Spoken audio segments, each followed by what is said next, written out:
We're on. Hello, everybody. Thank you for joining us. It's another live, or trying to be live. We look wide awake, I hope. Are we wide awake? Yes, we are.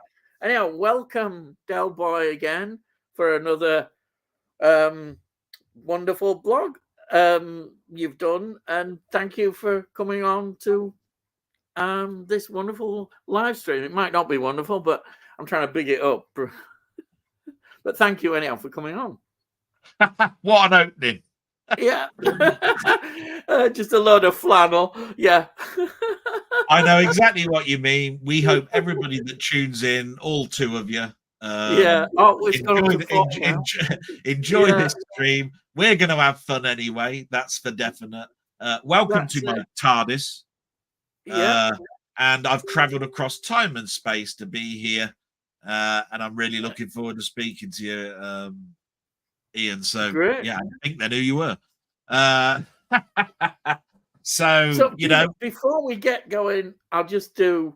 We can, if there's anything you've seen or just want to talk about that you've watched, ah, just feel did, free to go do you ahead. It, want to it talk doesn't about yours? necessarily have to be something you've watched Do you want to talk immediately. about? I've got quite a bit to talk about because it's been quite a busy week for me. Did you want to talk about yours first, or do you want me to talk for No, quite you some talk time? first. I'm quite happy to see Well, it. it's been a busy week. Anybody that looks at my blog will know that quite a few things came from America this week. Because I got Life Force and The Blob come from Screen Factory from America, and those took a long time. I've ordered those months and months ago, and I've been on back order for absolute ages, and then suddenly they arrived. And the picture quality of those are absolutely fantastic. Um, what else did I watch? My Crow copies came, so the 4K of the Crow came. I've got more to say about the packaging than I have about the film itself, but always did, because I think The Crow is a good film, but really don't understand totally the excitement about that film when you consider in the same week something like Once Upon a Time in the West is coming out on 4K, which, by the way, is another story in the fact that I've got one copy that's arrived and the other copy I'm still waiting for. Chased Amazon, and apparently my copy is coming Saturday, and everybody else's, for all my friends, they've all done their own unboxing of that. So that's really upsetting because I ordered that day one, and here I am still waiting for it. It's one of those ones that I ordered two copies, one to watch and one that I wanted to keep packaged up. The one that I want to keep packaged up just happens to be the one I'm waiting for. That's the deluxe collector's edition.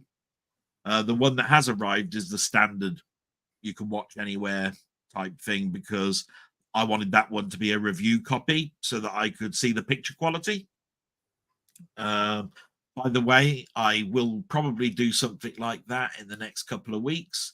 If you want to know what I think about the picture quality of Once Upon a Time in the West, absolutely gorgeous. Don't listen to too much about what people have been saying, because it isn't on a 4K 100 gig disc. It's actually on a 66 gig disc, which means that generally there's less space for you to put the film on. So usually that would mean the picture would suffer, right? What you have to understand about Once Upon a Time in the West is that it's a visual film done on stock film of the time, and they haven't pissed about too much in regards to grain. What they have done is they've punched up the colors. And from that point of view, you will never see a better looking Western than this. Browns are now gone and they look like they've got tanned faces, because the old version had a brown tinge about it. Everything seemed to be a muddy brown color. Now you've got Charles Bronson, who looks, quite brown, but it's a tanned brown, as if it'd been in the sun. In other words, the proper colors that you'd expect for somebody who's been out in the bloody sun in the Arizona desert on a horse for days and days on end. You know what I mean? We're talking that sort of thing.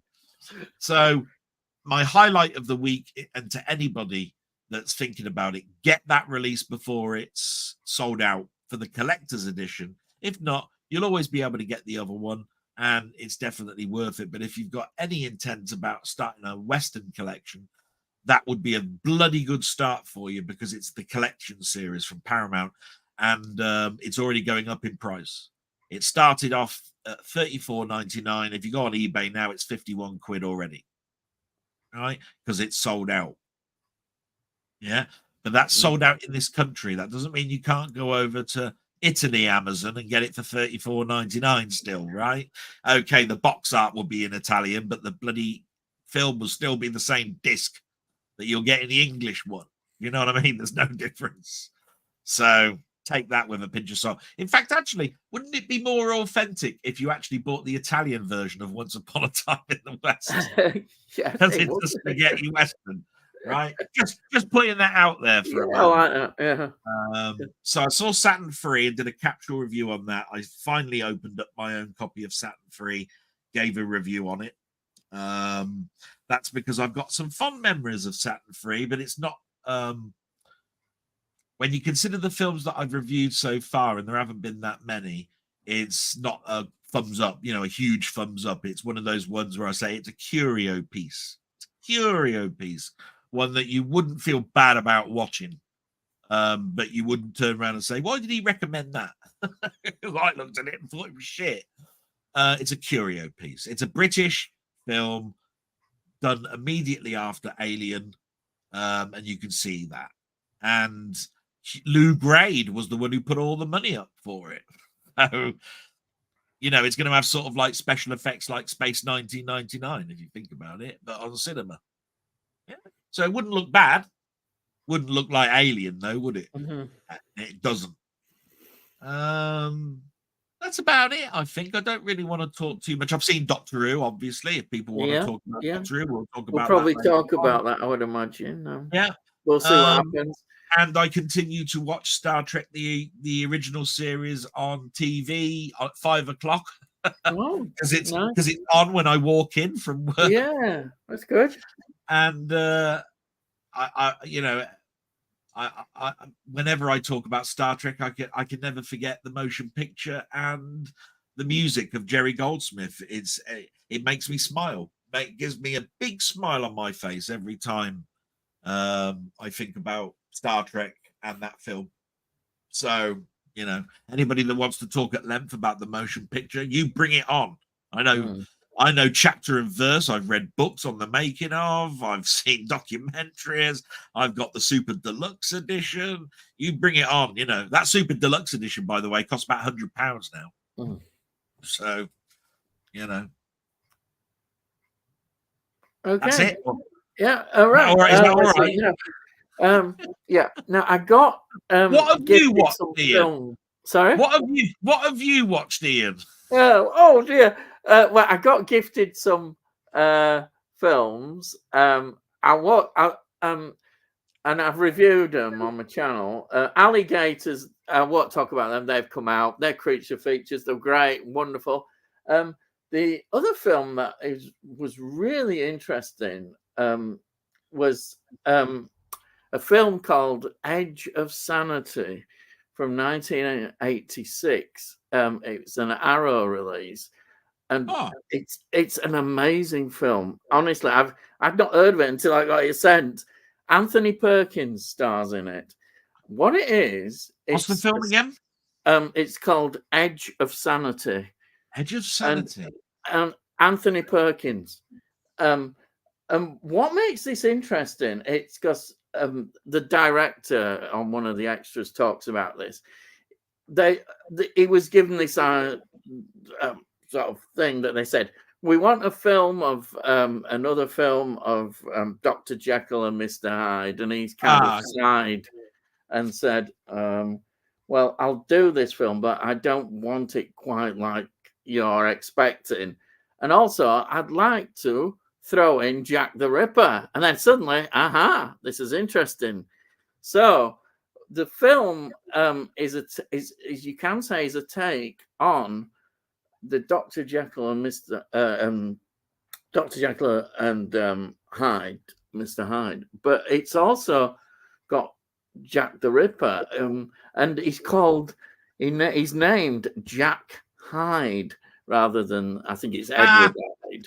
But I have to say that Anthony Perkins is absolutely amazing actor, and it often when you've seen when they change into Hyde, they put prosaics on and everything.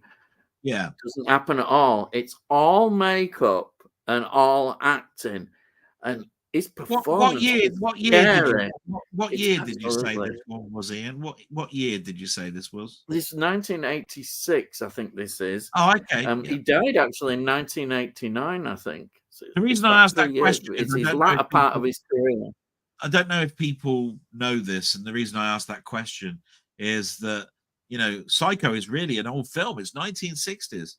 And when you consider that Psycho 2 didn't get made until the very early 80s,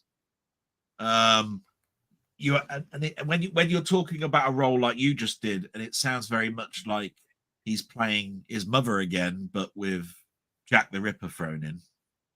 It's something special. I just look at it and go, he must have honed his craft very well, because he's played those roles quite a lot. They're very similar. I'm looking at his filmography, and he's in a lot more films than people would expect to be stereotyped. That's what I was hoping you were going to say, because that's all I because hear. He's in a lot of different kind of films. You know, which is, it's like he's in a film called North Sea Hijack, which you probably would think, crikey, North Sea Hijack, what's that? It's an action film. Roger Moore. Yeah, I know it. And I've seen it. Yeah. You know, he has. I think he's in a lot of different types of films. That's a 70s film, isn't it? Yeah, it just sort of stands out that he's in these films that you expect. Obviously, people think, oh yeah, with this film, it's him just carrying on. But he was very interesting.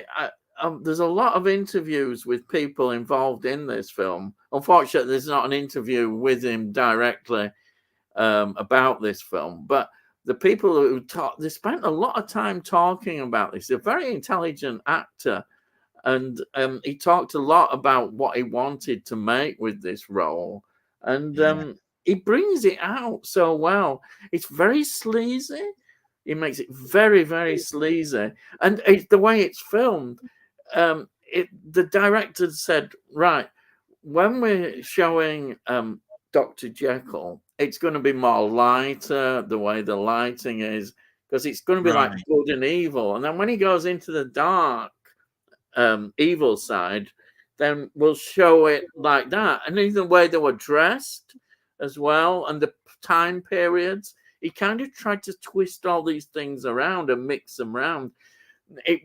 When he was looking in sort of Victorian England, when he turned it into the dark side, it didn't look very much like the Victorian England that we saw when it's, you know, in many ways very different, more extreme even than what we know of in terms of the Whitechapel murders and all that, the prostitution, brothels and that.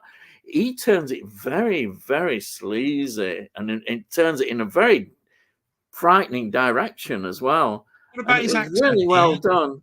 What about his accent? Does it fit in? His accent, did it fit in?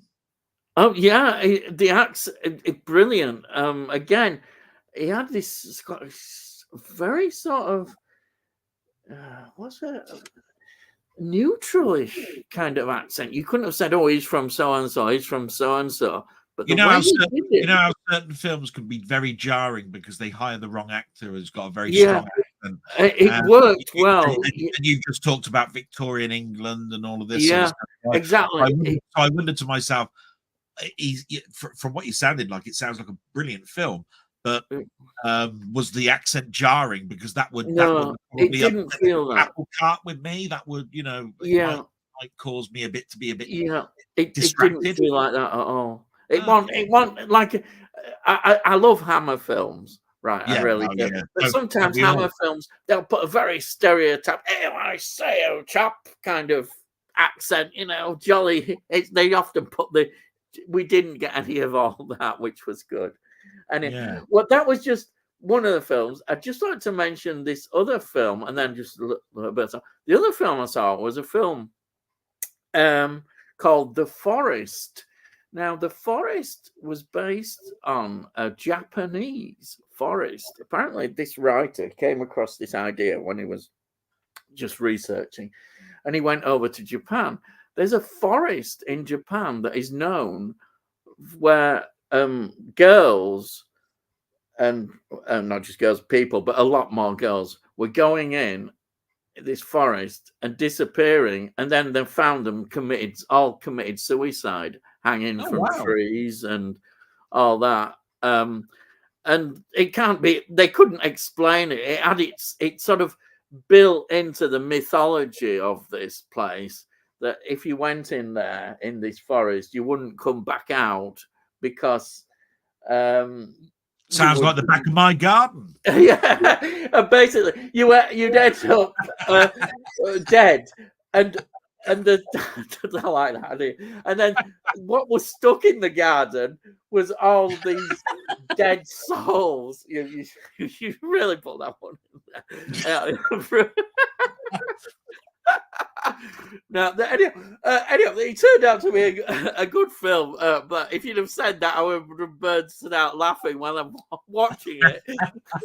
But I liked the idea. I did like the idea very much that there were all these dead souls in the forest, and they had all been from people who committed suicide.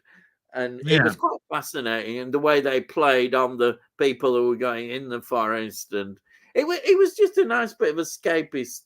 Is it a modern film? Is it a horror. modern film? One that we can? Is it a modern film? One that we can pick up now? No, it was 2016, fairly modern, I suppose. That's fair. I mean, I call that modern. I think it was probably a Shudder film through Shudder. Okay. But I thought it was good. It was entertaining, and I thought the idea was interesting. The way that the person, when they went in, it brought out all their things inside them. If they'd got anxieties and worries and things that they may have done, and these bad feelings came out, and of course they'd end up wanting to commit suicide themselves. Yeah. So it's quite interesting. I just like that idea. So the other thing is, for my review this week, it'll come on channel next week. That I just did it yesterday. Was another classic Doctor Who story, and it's an interesting one because what's behind it, in terms of sometimes a bit of controversy, but it is, of course, Underworld. I've got there, Underworld. And it's one I haven't actually seen that much in the past, and so it was really interesting watching it. And I was thinking about when I was watching it, that it wasn't. Its reputation is a lot worse than it should be because I enjoyed it, and I can see that there were problems. The major problem was the budget limitations. They had a budget problem. That's a season 17 Leela story, isn't it? It's with Leela. It's season 15. 15. It's on the one that's just come out. Sorry, 15. Months ago. I do excuse. It's just that I'm up to season 17 with me watching personal. Oh right. So I've gone past the first Romana. I'm on to the second Romana. It's the next story. Leela leaves it with that end up. Oh, that's story. Invasion of Time. Time is the next one. That's the Invasion of Time. But I found it interesting because it was based, the ideas, they got into ideas of doing a bit of Greek mythology stuck in. So they said, oh yeah, they were thinking about Jason and the Argonauts story. And I was watching it and thinking, well, it seems a rather million miles away, apart from calling a few of the characters Greek names and that. And I understood they had a basic idea about a quest. But for all its limitations, and there were a lot, I was thinking with what we'd just seen in the modern Doctor Who, I was thinking, well, one thing I can say about this, I can sit here and smile and laugh and its limitations, but still really enjoy it.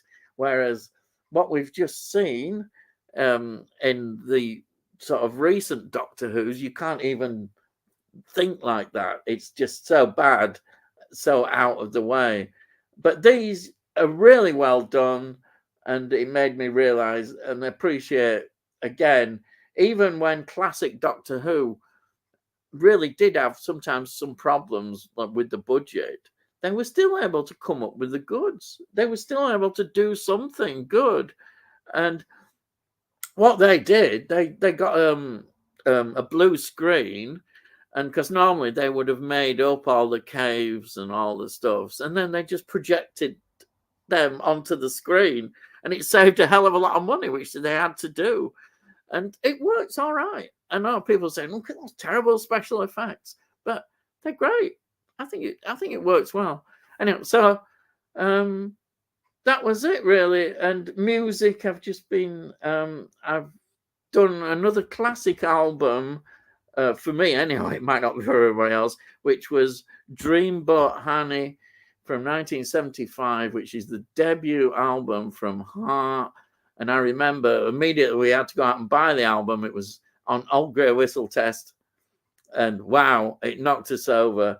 It's an album. It's a rock album with elements of folk, American tradition, all put in, and Heart progress in a very different direction.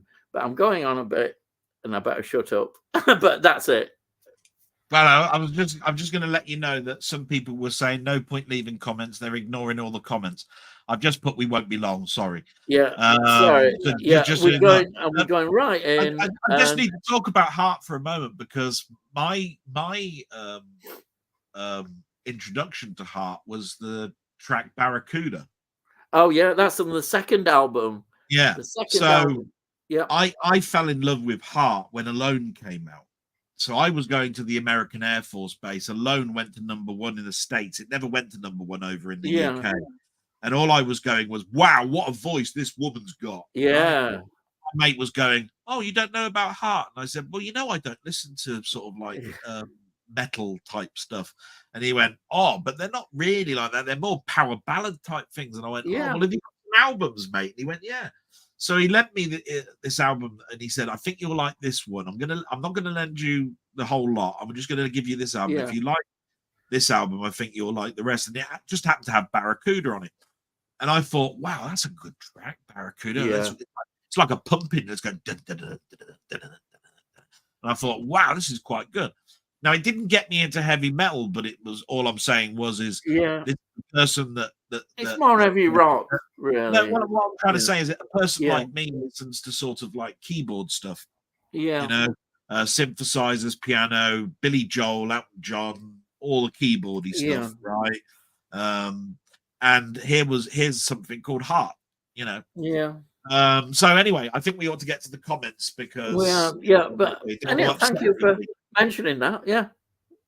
All right. So the first comment is Particular Media Live. Back, the boys are back in town. Thin Lizzy. Yeah. Thank you. Anyhow. And Physical Media, the twins are back. Oh. I'm starting to get offended with this twins thing. Right. One's got hair, the other one hasn't, or one's got hair upside down, the other one's got hair the other way around. What's all this all about? Which one's Danny DeVito and which one's Arnold Schwarzenegger? That's what I want. That's right. Right. And then whenever somebody mentions that. And then we've got Ramon's technology guides and review. Hiya, Ian, mate. Hello. Welcome. I'm actually intrigued by that channel, because obviously I'm an IT person of 40 years. Yeah. So I might have to pick that one up. Yeah, yeah. We'll have a look. I've not heard of him channel before, but thank you for joining us. And then the Jambon. Evening, folks. There we He's are. he's Evening, folks. Jambon's my Hello. friend.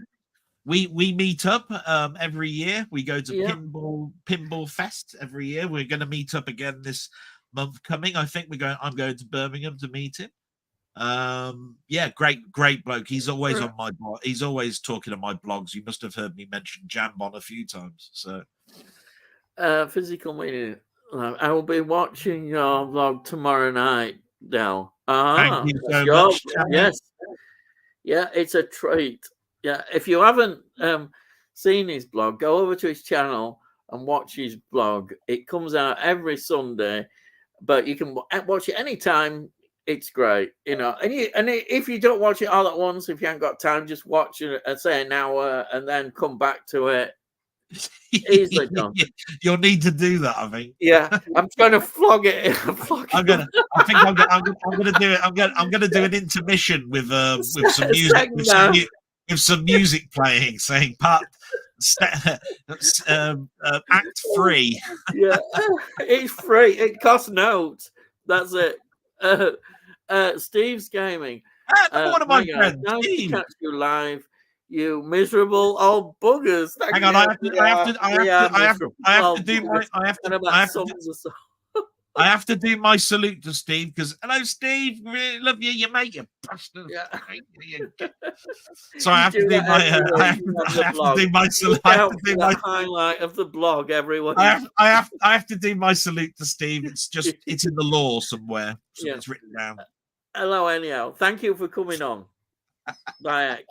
And then Jamman, all that brown sounds like you're describing C64 visuals. Commodore 64 visuals. Yeah. So there you are. Is that a Chinese takeaway number? No, sorry. You're not that old. Jesus, Commodore did not surpass you. It's just that you were with women then while we were. That's the only difference. Yeah. James, I got a cat thing. You carry on talking while I get new Doctor Who, very poor, I thought. Badly written, too much virtue signaling. Doctor Who finished, disgust. Right. I was going to hand it over to Delboy, but I'll go. I'm afraid I have to agree with a lot what you're saying there. I found it poor. I found it awful. I just couldn't really watch it properly. I watched it and regretted watching it. But yeah, it's funny. I say that, and I'll probably still end up watching it. It was so poor. The first episode, particularly that one with the babies, that is the level it's sunk to. Yeah, if you're about a 3 or 4 or 5-year-old kid, yeah, you probably think it's great. But even they would probably be bored and fed up with it. It's that bad. It was awful. And what can I say about it? It's just and then, okay, the second one. Now, a lot of people might disagree with me. I know there might be a few more who liked it, but yeah, the idea maybe was quite a good idea, but I couldn't stand it. I really couldn't stand that second episode. Yes, the idea was good, but I couldn't stand the people acting in it. The so-called big bad villain was awful. Yeah, the people saying, I know loads of all the things everybody's going on praising. It's not my cup of tea. You know, you might as well have had Danny LaRue on there. Sorry. Yeah, anyhow, for older viewers will know Danny LaRue is. But honestly, people saying, oh, it's like a new master. No, it's not. It's not Doctor Who for me. I just couldn't get over it. I didn't realize how it's got worse. This new season, and yeah, I should have known, because it's all gone to his head we've known what's happened with the 60th anniversary. What happened? They were a disaster. Then we had the awful Christmas special. I should have known, really. I mean, and there it was. It was just worse than all my expectations. As far as I'm concerned, it's not Doctor Who. Okay, it isn't meant for me, and a lot of people, younger ones, perhaps do love it. But when I watch something like I watch The Underworld with seeing Tom Baker, it's a million miles away. I enjoy that far more. It disappoints me now. I've gone beyond disappointment. I just don't care about it. And when you don't care about something, that tells you a lot of how you've changed. Because over the years, even when it's not been quite as good, I've still managed to stick in. I've almost convinced myself that if I hang on, things will get better. But I can't with this new stuff. The new stuff has just finally finished me in, and it's all Russell T Davies. All has gone Disneyfied with all this messaging nonsense. Every so often they have to have this and that, ticking boxes. I know I sound like a stereotype saying all this, but it's true. I thought you can look at it, and it's an absolute truth. It has become a program that is not for me, and I can't say anymore. I could say a lot more, but I don't want to anymore. It's just totally not for me now, and that is sad because I'm such a massive Doctor Who fan. I've stuck with this. I personally would love it to be stopped. It's not going to happen, not for a long time, because they're going to carry on making money and run it into the ground. The viewing figures, I don't know what they've been. I don't think they've been that brilliant, but I don't know. They may have improved with the way they've done it. I don't know. I'm being that bad. I've not even bothered to look at what viewing figures are. That's it. I'm sorry I've gone on. Thank you, Delboy. Oh, I get a say, do I? Yeah. I just wondered. For somebody who doesn't care, you spent that 10 minutes saying how much you didn't care. I know. It's true. But yeah, I thought I'd make my point. Sorry. Yeah. Well, let's see. What word sums it up? Bellissimo, bravo, bollocks. I think that's the word that comes to mind. Yeah, bollocks. Yeah, you know that we're on the same wavelength. It's not written for us. It's not for us. You can look at it from an entertainment point of view, but I wasn't entertained. So from that, it's alienated. I don't want Doctor Who to go off air because I know what 15, 16 years of no Doctor Who means, right? And just because it's not for me doesn't mean that somebody else can't get some enjoyment out of it. But from my point of view, do I need to see Daddy Daycare in space? No. Daddy Daycare in space. You know what I mean? It's child's play. You know what I mean? The film Child's Play, fart jokes at the end. You know what I mean? All that sort of stuff. It's not for me. When it comes to the second story, the Maestro, the daughter of the celestial toy maker, that's sloppy writing. It's like you come up with a character. We haven't heard of this character since William Hartnell's days. All of a sudden, back in the limelight. Now, this bloody god type character has got sons and daughters. You know, I mean, it's like, let's expand upon this, shall we? Yeah. No. I liked the special effects of picking music out of the air. I will say the special effects are fine. The baby ones are a bit suspect. I like the idea of the Meccano, of looking after a spaceship with Meccano and levers and stuff. But the trouble is, all of that is ingenious, but you've got to have a story and you've got to have likable characters for it to work. It's not. I mean, it wouldn't be a bad Tom Baker story. It would be the worst Tom Baker story in the history of the series. Is where those two stories would sit, and there are some shocking Tom Baker stories. Do you see what I mean? So, from my point of view, the music doesn't save it. The settings didn't save it. The Doctor might have just saved it. That's a question mark because I haven't seen enough. From my point of view, I think it's even childish for families. It's definitely aimed at CBBB's audience, and from that point of view, not for me. And like I say, maybe it'll get better, maybe not. Maybe we're riding a storm. I know one thing: I won't get used to this story becoming the norm. So if he wants to continue along that line, ain't gonna work.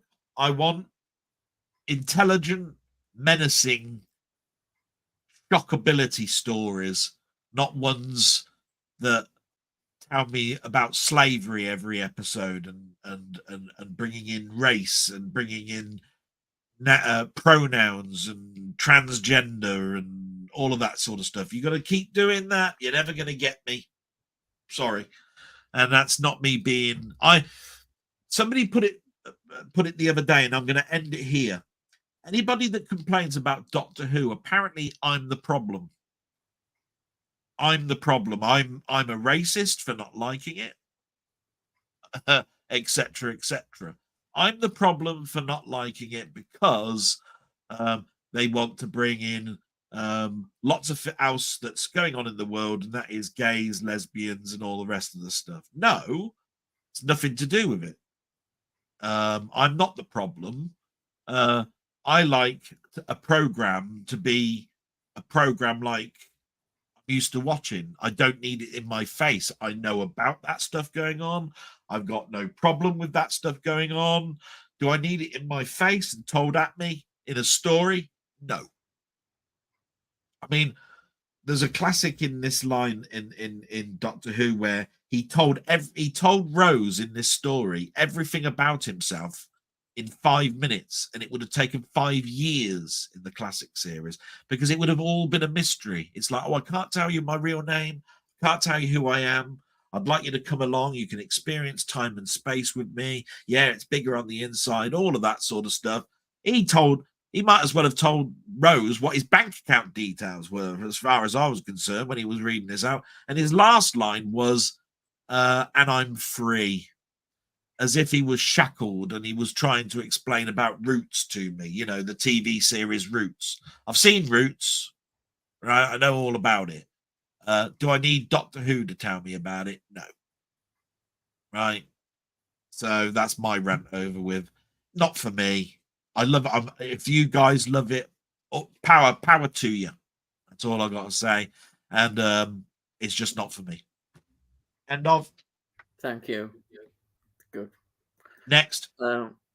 Physical media life. Motion picture, not my liking. I love Generations more. I love the motion picture. It's I just talk about it a lot, but I won't go on too much. As I say, it's the one that I saw when it came out at the cinema, and I've never seen a cinema audience react in quite the way they did. The gasps and just seeing our heroes on the big screen. It was a massive deal at the time, and I loved it. And I still have that feeling when I watch it now. I just get thing. But I won't go on too much because I know it's a thing. But that's just how I am. And I think Delboy mentioned a few things. Sorry, there's a takeaway from my son. Just hold on. Yeah, it's all right. Yeah. I'm the same as Ian. Star Trek: The Original Series to me trumps the Next Generation, not by much. I watched Next Generation. I bought all the tapes. I bought them on DVD. I bought them on Blu-ray. I've seen the remasters. The stories are great, and I've seen the films. It's just when you're of a certain age and you watch something at that age, the characters that are there grow on you, and the characters that you see later on in your life are just sort of like there, and you appreciate them. Yeah. So that's what Generations is to me. It was good storytelling with good characters, but the original series is what I grew up with, and from that point of view, I saw them as icons, and that's that. And I don't bandy that word an awful lot, but the original cast are icons, and the generation cast are not, because I appreciate them as what they are, and it's great storytelling. But Captain Kirk is just like up there. That's my end of that. Just while you were gone, Ian, that's all I was doing. Yeah, that's all right. Thank you. Thank you for that. Right. Next one is Tony. Hello, Tony. Evening, Ian and Del. How's things? We're here. And hi, Tammy. Yeah. And Physical Media Live. Good evening, Tony York. Hope you are doing well. And Tony York, okay, thanks, Tammy. And then Steve's Gaming. James Leverett. I stopped watching a few years ago. Thought they were just milking the name, but the wife kept watching. She's done with it now, though. She thought it was absolutely ridiculous. Yeah, that's Doctor Who. Yeah.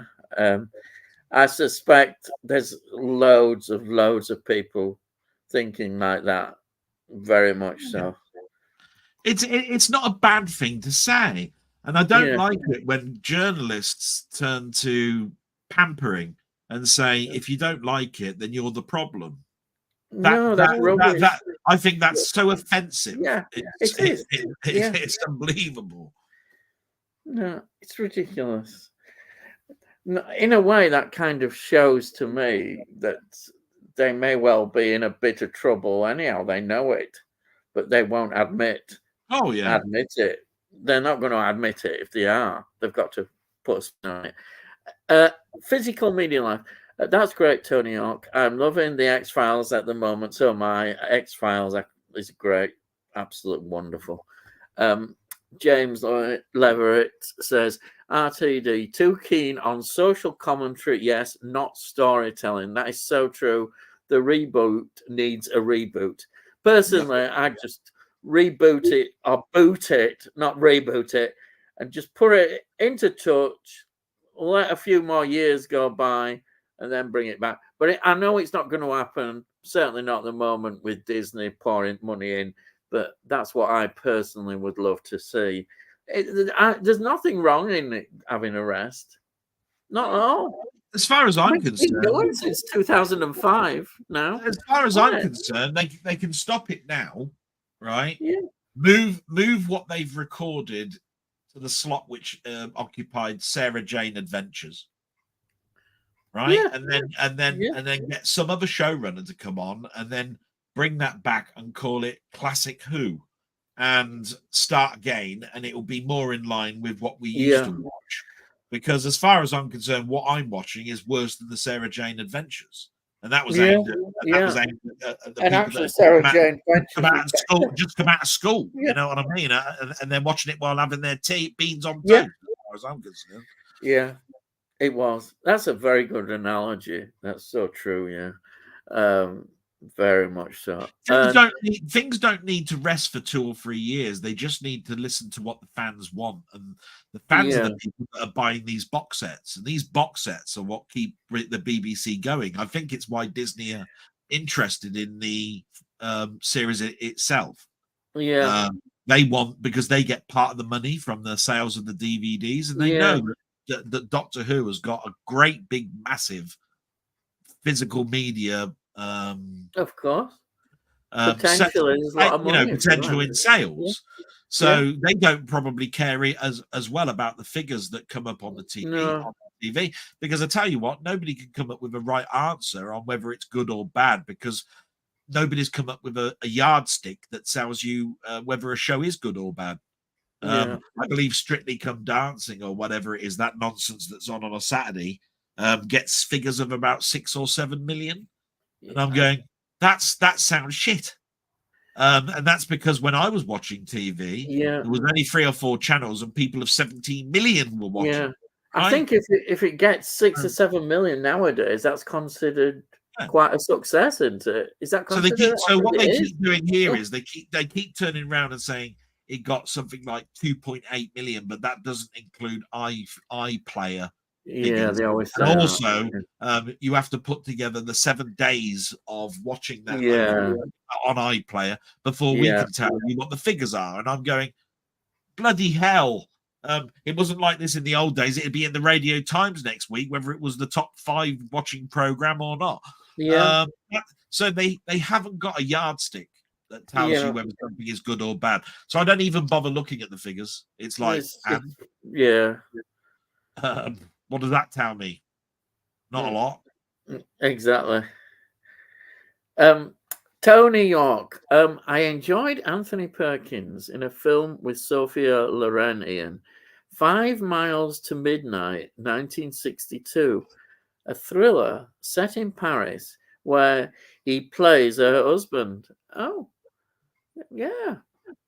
I say he's in a variety of films. So 2 years after Psycho, and Sophia Loren, what an actress she is. So that was certainly interesting to see that. Jambon, only in Japan. Just kidding. Right. There you are. Tonio, I watched the X-Files when they were first broadcast on the BBC in the 90s. Yeah, BBC 2, it was in 1994 when they first started broadcasting. Tell me, not seen them since. I had some VHS tapes of them, very enjoyable. Yeah, I had those VHS tapes where they bunged. What they did, they just bunged a couple of episodes together to make them in. They didn't release the individual episodes. I think they started then.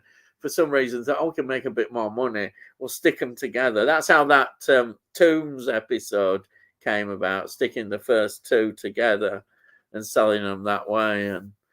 And they did that for a little while on the VHS tapes, as I remember.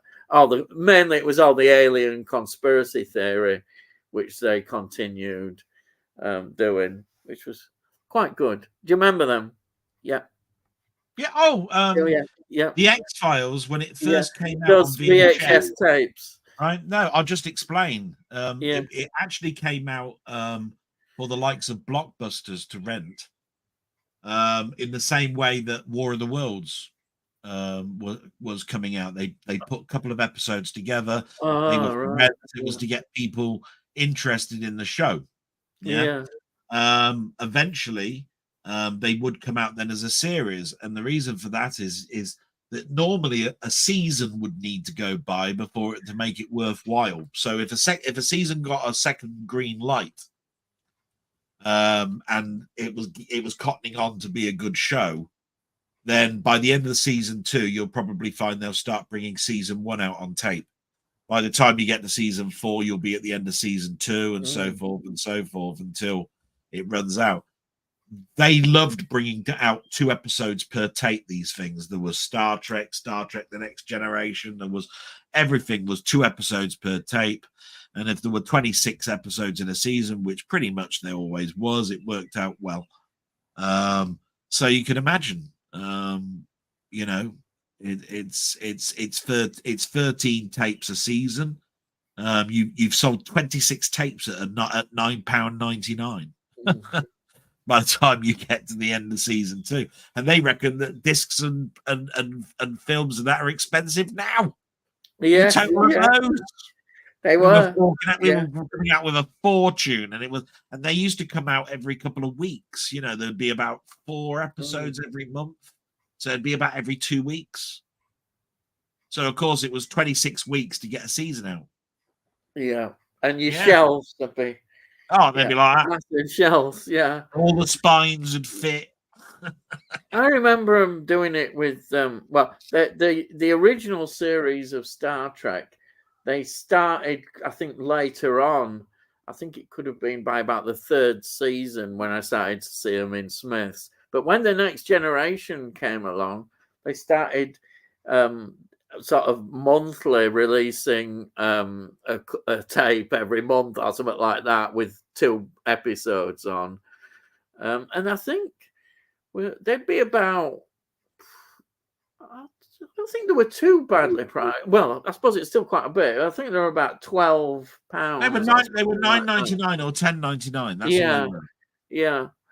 But See, because I sometimes remember when Deep Space Nine came out, and we were all waiting. We were so excited by Deep Space Nine that we went to Smith's, and they had a special thing when they opened it up, and they sold the first 2 tapes, which was the Emissary, the pilot episode, and then the next 2 episodes, and it was all excitement. I remember that. Those were the days of getting that. But when it came to the DVDs, they put them in. Yeah. They put them in special cases. Yeah. The DVD. And they were $79.99 per season. Yeah. I remember the X-Files one very beginning, because I was daft. I loved the X-Files so much. I must have paid about 70 or 80 quid. It probably near 80 quid. They were $79.99 for first season of X-Files.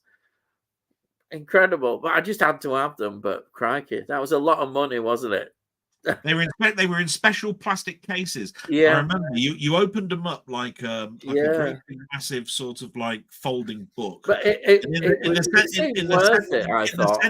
center of the plastic case was the discs in a sort of like little binder with a cardboard sleeve. Yeah, and there would be a booklet. Yeah, that's right. And that's what you got for $79.99. Yeah, I mean, for me, it was. I've got them over there. I've got them on my shelf over there. Oh, you still okay. Amazing. I'm going to turn the light on for a minute, so just bear with me. Yeah.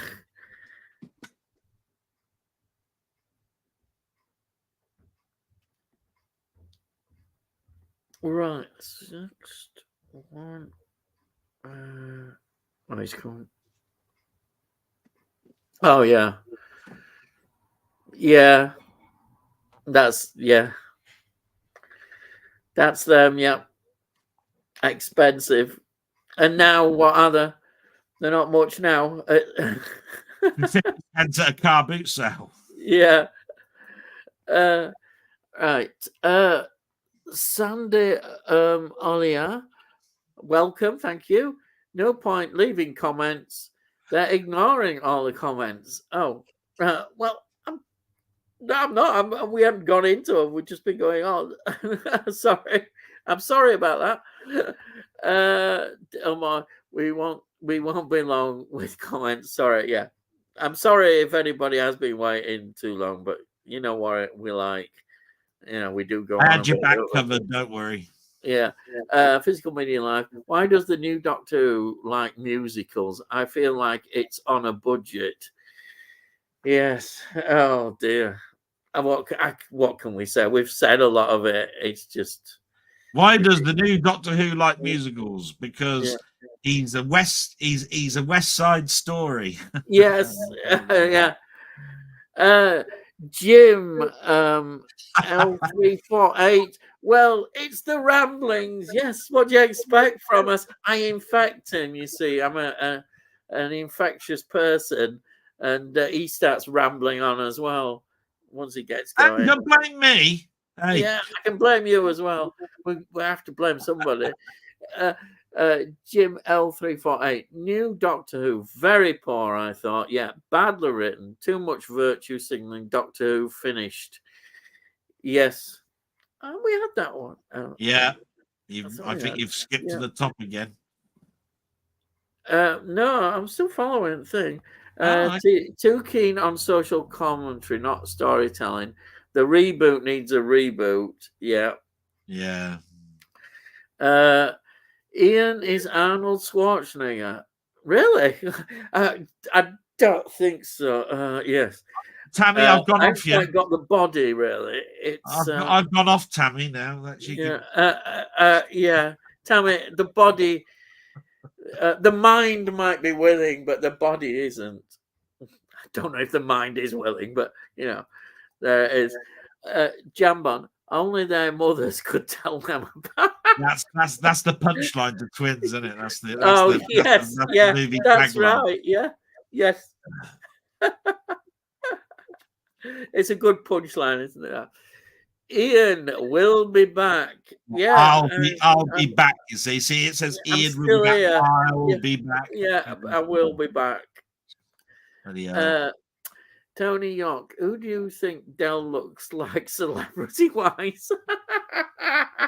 I'm telling you now, I'm falling out with this Let's see what I'm falling anybody out with this says. Tammy. I'm telling you now. At the moment, with the cat, Mrs. Slug. Yeah, I've definitely. yeah, Mrs. I'm Slug. out with both of you now. Yeah. Cheers. Oh dear. I don't care if my subscribers go down by 2 now. You two can trouble. Tony York, not Mrs. Doubtfire. Oh, Oh, Mrs. great! Now I look Doubtfire. like, and I don't mind looking like Robin Williams, but I'm Yeah. blown if I'm a bloke in drag. A bloke in drag. Tammy, yes. I rewatched the 50th anniversary of Doctor Who. It was so much better. It was. Yes, much better. I'm quite happy to have stopped watching Doctor Who after Tennant left. That's Tony says that. Yes, a lot of people do. Ian, you should become the writer for Doctor Who and sack Russell. Well, yeah, I don't think I'd be a good writer, but I might have ideas. But did you ever send an idea to the BBC? Did you ever send an idea to the BBC, Ian? No, I can imagine I did. They put it in the bin. So all of this, Ian, you could become. I was the person who wrote a letter to the BBC. Oh, right. I was the one who got the reject letter. Oh, you got a reject. I don't mind. Don't mind. Yeah, Jonathan Turner sent me a reject letter. Now there, Jonathan Nathan Turner. Oh, well, I bet he replied, which is really nice.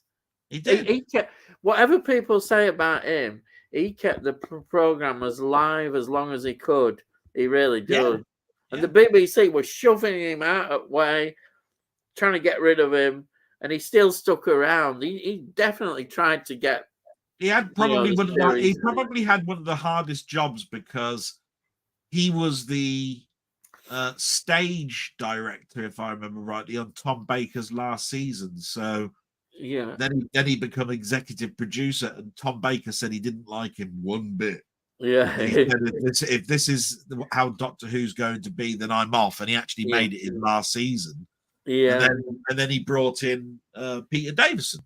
Yeah, you can actually look at it and go. Some people say that's where it started to fall. No, I thought Peter Davison did a good job, and I thought it was very, very good. Yeah, where it started to fall was where the BBC lost interest in it and basically milked it dry to the point where nobody cared and messed it about with when they start changing things on schedules as well, and the time knowing that it's up against certain programs.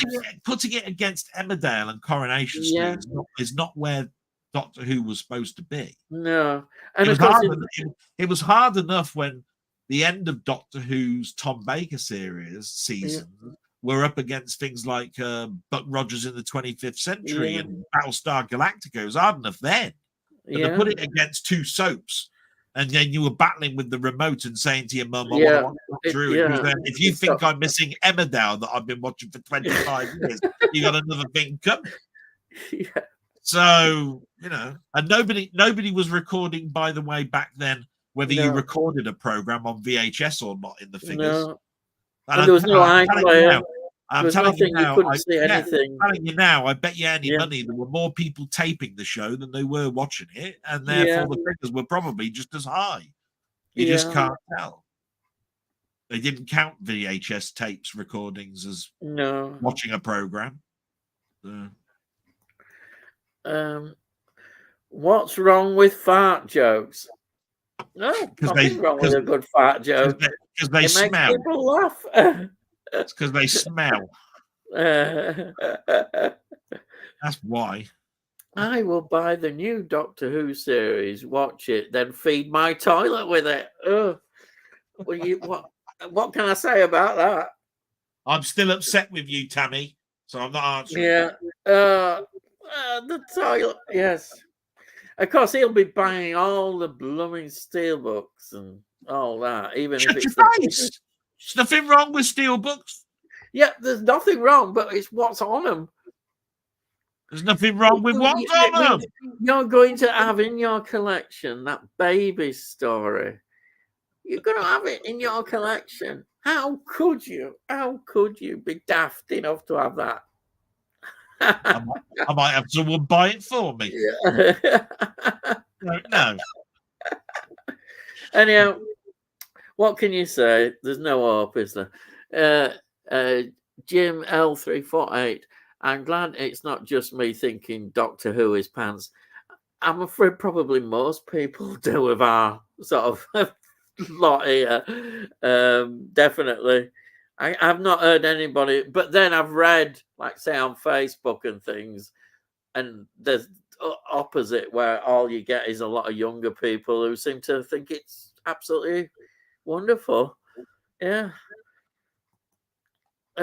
Everyone moaned about Jodie Whittaker. Now she looks great compared to Cootie, and it's true. Yeah, I have a Yorkshire woman. So no, but I'm sorry, Ian, but I just to balance things out, I have heard people say at least it hasn't fallen to the level of Jodie Whittaker yet. I have heard people say that about this new series. So some people are saying it's better than that, than the Chibnall era. I disagree myself, but all I'm saying to you is that there are some people that are now at least comparing. I'm sure there is. They are comparing those two seasons, the last season broadcast and the one that's being broadcast. They must be daft as brushes. But there we are. It takes all sorts, as they say. It takes all sorts. Stephen Moores. Hi, guys. Have you seen Hyder in the House, starring Gary Busey? An Innocent Man, starring Tom Selleck. Yeah, I've heard Tom Selleck. And Next of Kin, starring Patrick Swayze, Bill Paxton, and Liam Neeson. Now, just to tell you before you start, I've not seen any. Just before you start, I've seen two of the three. So you carry on now, Ian. No, honestly, I've not seen them. So if you've got more the trouble I have with Gary Busey is he's very prominent with his teeth. And I can never get away from the fact of what he looks like. But it is a good film. It's a sort of thriller drama type film. Innocent Man took me very, very surprised because I think that film was filmed after Runaways, which was a science fiction film. And Innocent Man was really good because he's framed for something he didn't do. He's working in an airport, if I remember rightly. He's a plane mechanic, goes into prison. He can't survive in prison because he's just too nice and has to actually change his ways to survive. Then when he's out, he goes for revenge. And it's really, really a hidden gem. Definitely, I would say to you, Ian, you would love that film. Yeah, it sounds good. And I can't remember Next of Kin, but I always have a problem remembering Patrick Swayze films anyway. I'm never really a Patrick Swayze fan. I still don't really see what people get with Roadhouse, really. It's an okay-ish film, but I don't understand why people glorify it so much. I've even seen the new one with Jake Gyllenhaal, and it's about a bodyguard. Great. Yeah. What's so special? I'm sorry, and I'm sorry if I've upset people with that comment for people, because I know that a lot of people like Roadhouse. It's just something about Patrick Swayze. doing martial arts type things. Nah, not my type of film. You see, I suppose. Innocent Man is more up my street. That's the end. I ain't saying any more. Okay, thank you. Anyway, at least you're got some information there that I didn't know. Innocent Man, you'd love that. I'm telling you now, Yeah, Ian. it sounds Write good. that Yeah, one down. yeah, yeah. That and Quickly Down Under. Yeah. All right. Jim L348. I thought Gatwa was great in Sex Education. I've never seen it, so I don't know. He's absolutely brilliant in Sex Education. But he's been miscast in Doctor Who, and RTD is single-handedly striding forward on the one course he wants to. Well, he won't be told. He thinks he's doing well, and he'll have all these people that surround him. He's got all his producers in that he knows and love him, and they'll just say yes, whatever he wants, he can do, and that's what he's doing. He's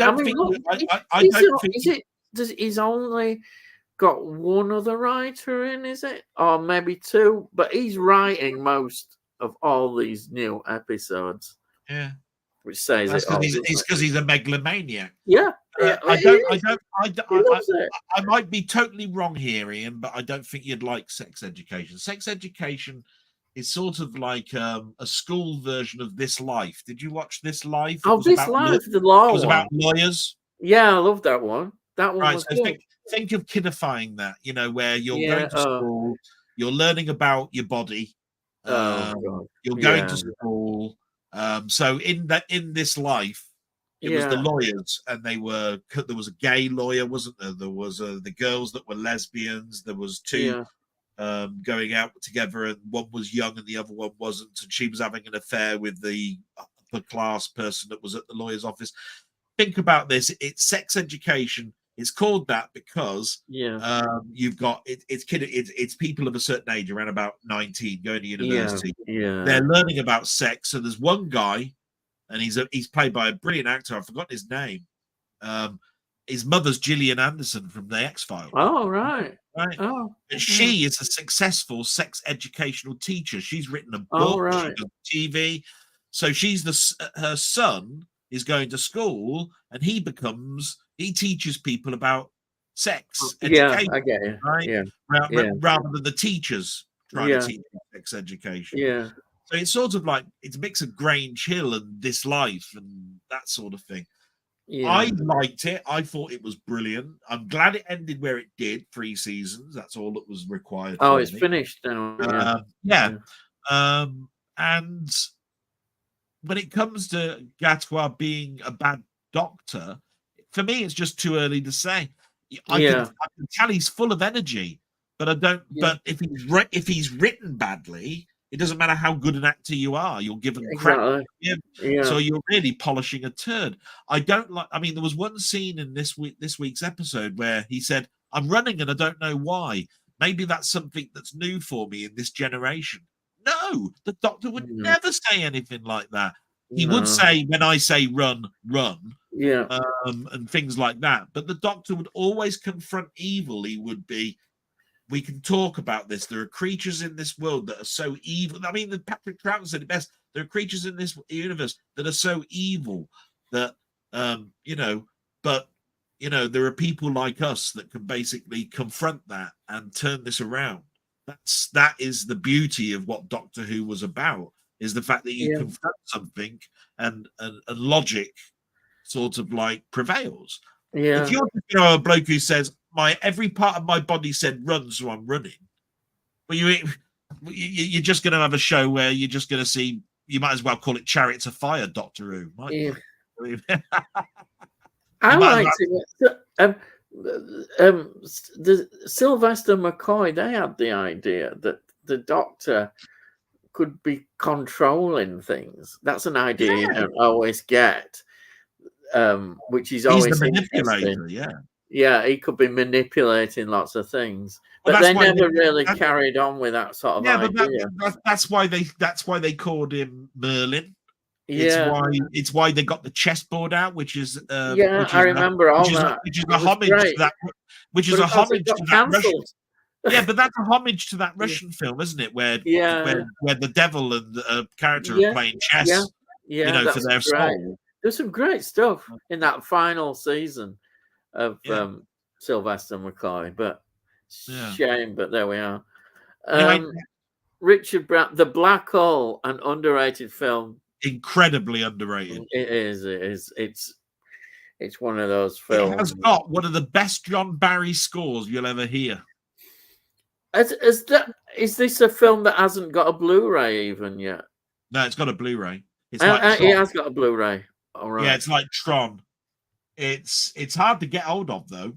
Is it? Oh, so it hasn't got one that's easy to get. No, it's No. it's one of those It'd be ones. expensive on. I think it actually even came out, if I remember rightly, and I have to think back here. I think it came out as a collection, like the 100 Disney. Oh, right. Yeah. Like this, and Yeah. it came with one of the discs that's in there. Yeah. I don't think it even came out as a singular. But the John Barry score, absolutely gorgeous. Yeah. The robots I thought were very inventive. They looked like tin cans floating around. Yeah. Brilliant. The antagonist, the baddie that's just outside the black hole on that big space station. He was menacing as hell. I thought, wow. Yeah. And he had this red robot, and it always reminded me of like Russia versus America. This red robot sort of like had spiky bits to it, and it's almost like it came from Russia. It had a sort of Russian element sort of like to it. But the special effects were brilliant. Loved it. Fantastic. I think there might be hope. There might be hope that could get a release. Yeah. A Blu-ray, even a 4K. Who knows? There is always hope. Definitely. No, it isn't totally. The new Doctor Who is more like a fan-made show you get on YouTube. Yeah, but what fan? You're alienating the fans. How is it a fan-made show? Yeah. Do you mean Russell? Do you mean Russell? You mean Russell T Davies is a fan, and so he's making the show? Well, yeah. No, the best fan ones who've produced quality work. I suppose they're not fans now, but they were fans. Were the writers of a lot that did Big Finish and people behind Big Finish. Yeah. These are real, genuine. More imagination. Absolutely love Doctor Who. Some great ones. Hey, fish and chips have arrived. I wish, God, if they had been, I'd have been having them, even though I've had my tea. Yeah, what was that all about? Was that a burger or something turning up for your son? That was from his son. He's just finished work. He's just finished work, and he works from home, and he's a bit. You can when tell it gets late, he starts getting lazy, and you can tell him just sod off. We do a bloody stream on Wednesday. You can I know.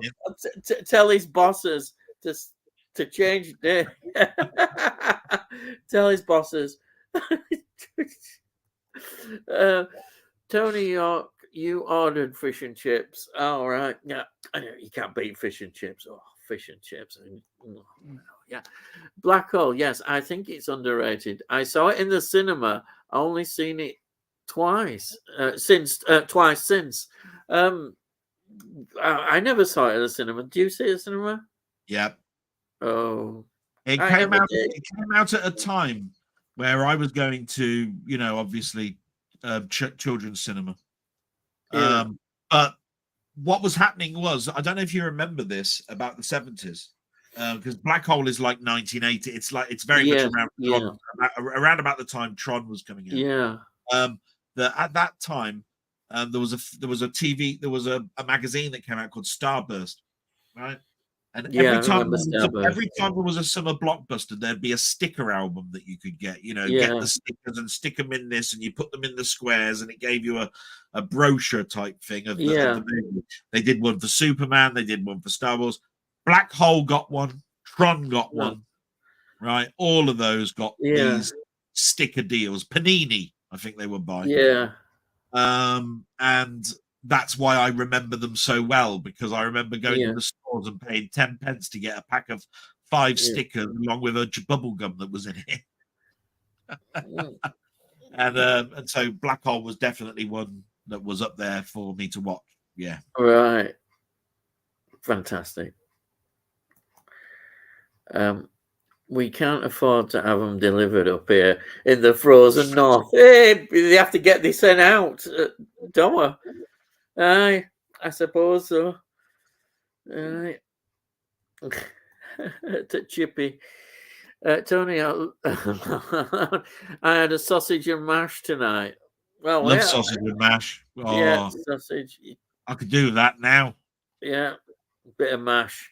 You can't beat a proper bit of mash. Love sausage. Who don't love all those lovely sausages? Yeah, brilliant. Do you like lumps in your mash or not? No, you don't have lumps in them. Nay, nay, lad. They should all be creamy, right creamy. That's how I you only gotta have wondered. them. don't, But don't have a you go. don't like lumps in them, do you?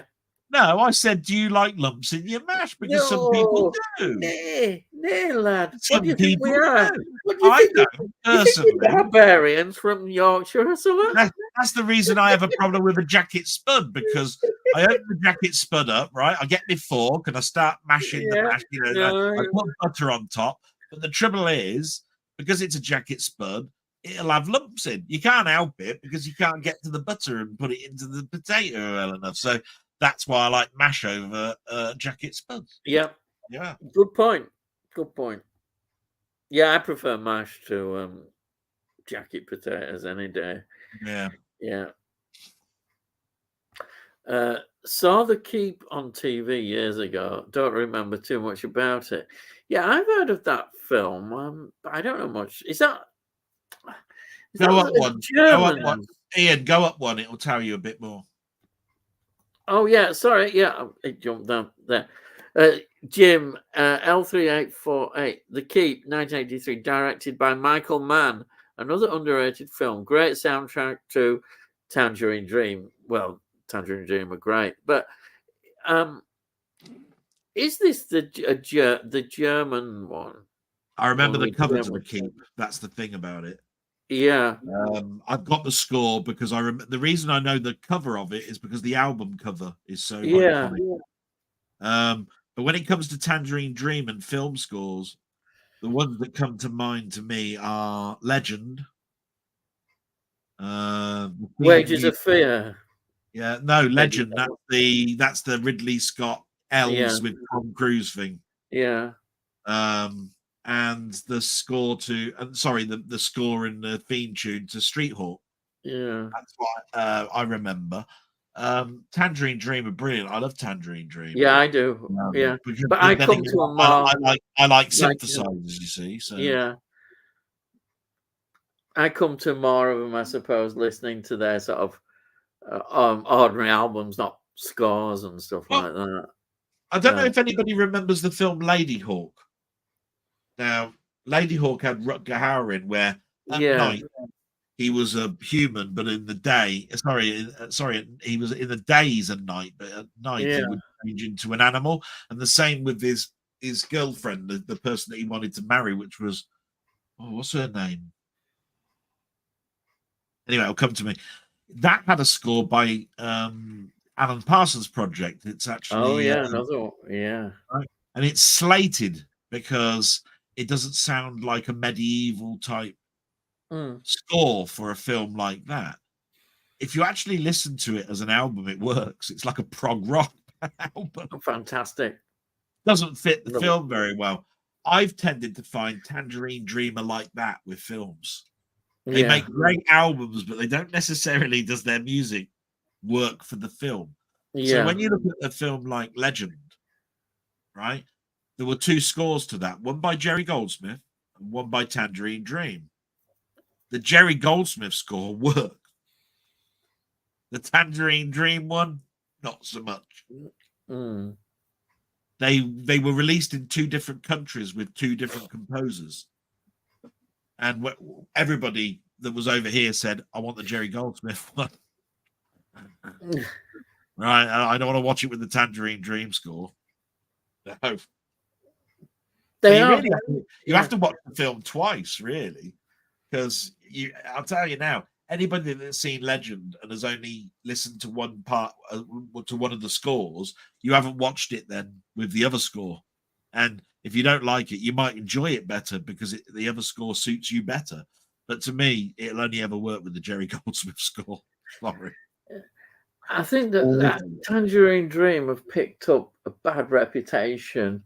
Yeah. And some of it might be justified, some bits of it, but that they're the sort of group who people used to just go in and sit down for about 3 hours, if you could do, and just listen to them going off in their own way. And they've got this sort of hippie kind of just that sort of drifting away sort of kind of music, which is wrong, but they get this reputation. And some of it, okay, some of it isn't as good. There are some albums that maybe are a bit self-indulgent in terms of they don't go anywhere. They just kind of meander along. You don't really get excited by them unless you're probably smoking loads of substances and things like that. Anything probably seems exciting then, you know. Somebody on a triangle will be suddenly exciting.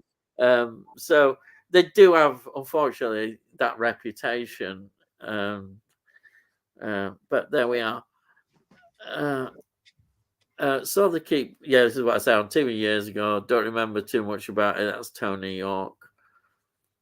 And then Stephen Moles says, I've been watching the Creep Show TV series on ITVX. Is it on ITVX?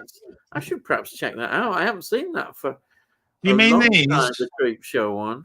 You mean these? Ah, there you I can see the Creep Show. Can't get in the shot very well, but there's that one and there's that one. And there's that one.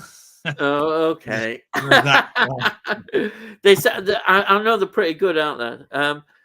I wasn't going to buy it on Blu-ray, but I don't fancy paying 80 quid for it. Oh, 80 quid.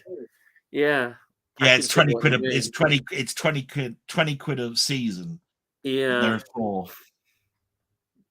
But you can get it cheaper because they did do it a box set of 4. They've done one together. Yeah. It's slightly cheaper to buy it as the 4-season set. You buy them individually and they're $19.99. You know what I mean? How many episodes a season then? Hang on. So season 1's got 12. 12? That's not bad. Season 2's got 11. Season 3 has got. Oh Christ! Doesn't say. It doesn't say on the front of that one. So season 4's got 12. I think they're around 11 and 12. Are they about an hour long? Yeah. Yeah. All right. They're sort of like 2 episodes per one. You know, like so half an hour each. Yeah. Done by very good directors. What's your impression of quality of stories?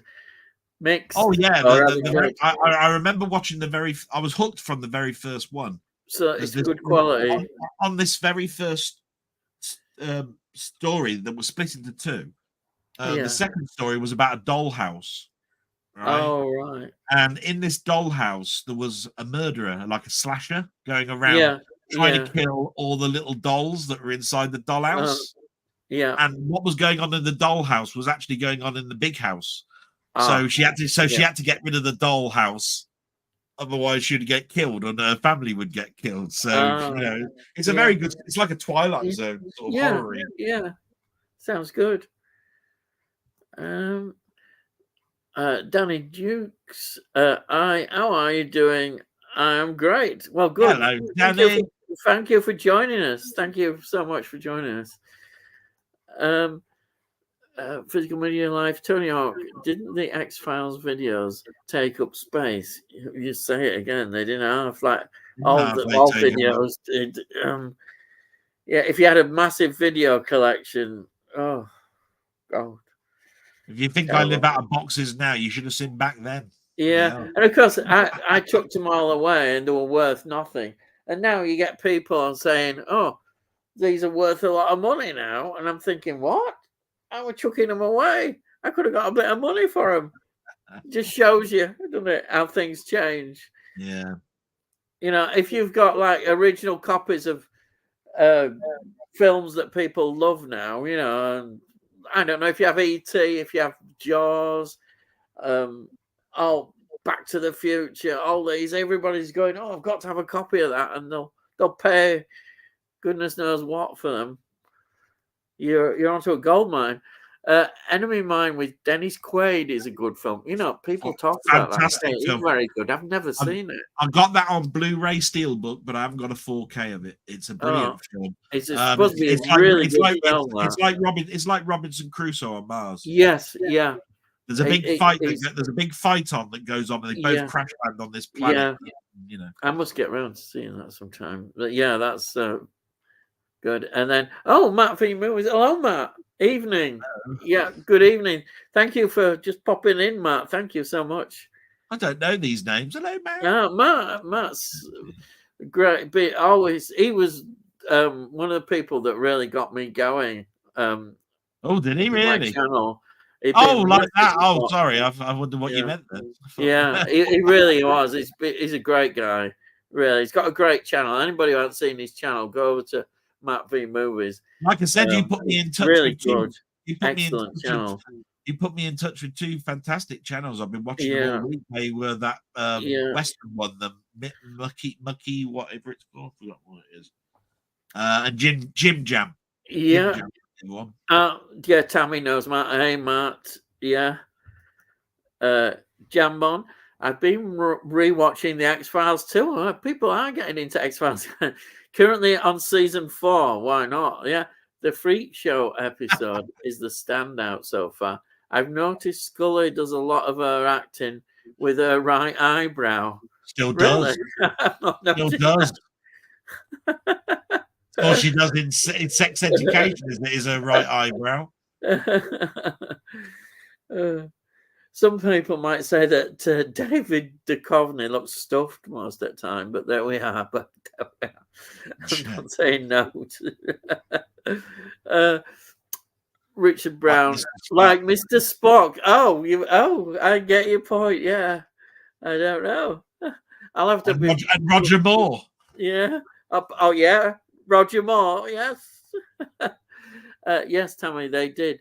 But I got rid of all my VHS tapes. Wish I'd kept a few. Have we noticed we're all saying no? I wish I'd have kept a few. Saying that, I mean, it's no big secret. I've been sending my Doctor Who's to Sammy G Movies. Yeah, you know, his new channel.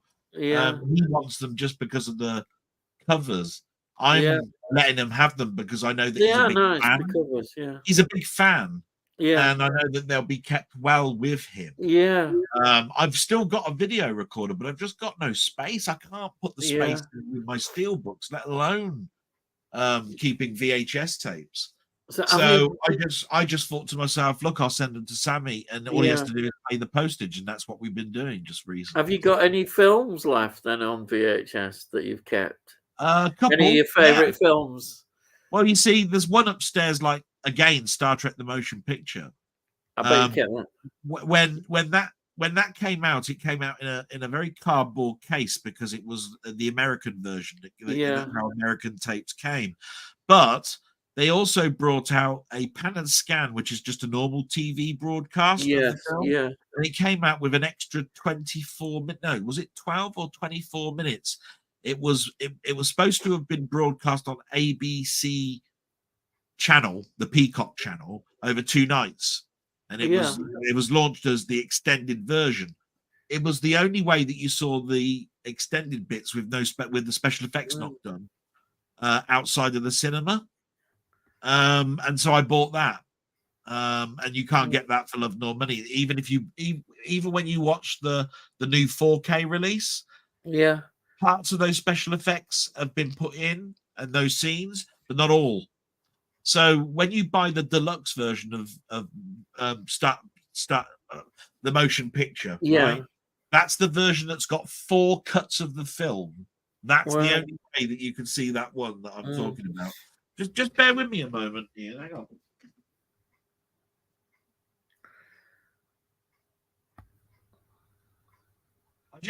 I just really, really, really, really want to overemphasize this. This is the deluxe version. It is this big. Oh yeah, yeah. Right? It has 4 cuts of the film. It is not the two film version that you can pick up for about 17 quid, and it's not the version that comes with the other original series films in it as well, you know, up to the Undiscovered Country. This was a specially made deluxe edition that was commissioned to fund the new Paramount channel, which is now out there. I mean, it's called Paramount. And this is so difficult to get hold of now. I mean, it's a bloody expensive set, and that's got 4 cuts of the film. 4 cuts. Amazing. And then we've got 2. Yeah. And then Jim L348. I managed to pick up the 7 DVD box set of Jean Harlow films for £29 on eBay. Oh. Decent quality transfers. Was issued in 2011 for a 100th birthday anniversary, I think. A very underrated comedy actress. Well, there you are. That sounds 7 DVD box sets. Pretty good, I would have thought, for 29 quid. Very good.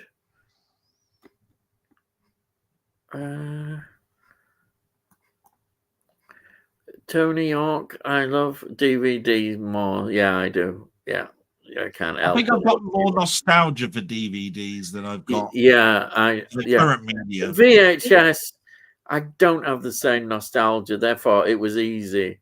I think, you know. Well, my nostalgia for DVDs is the same level as my laser discs. Yes, See, I don't have too much of a oh dear, what a shame VHS has gone. Yeah.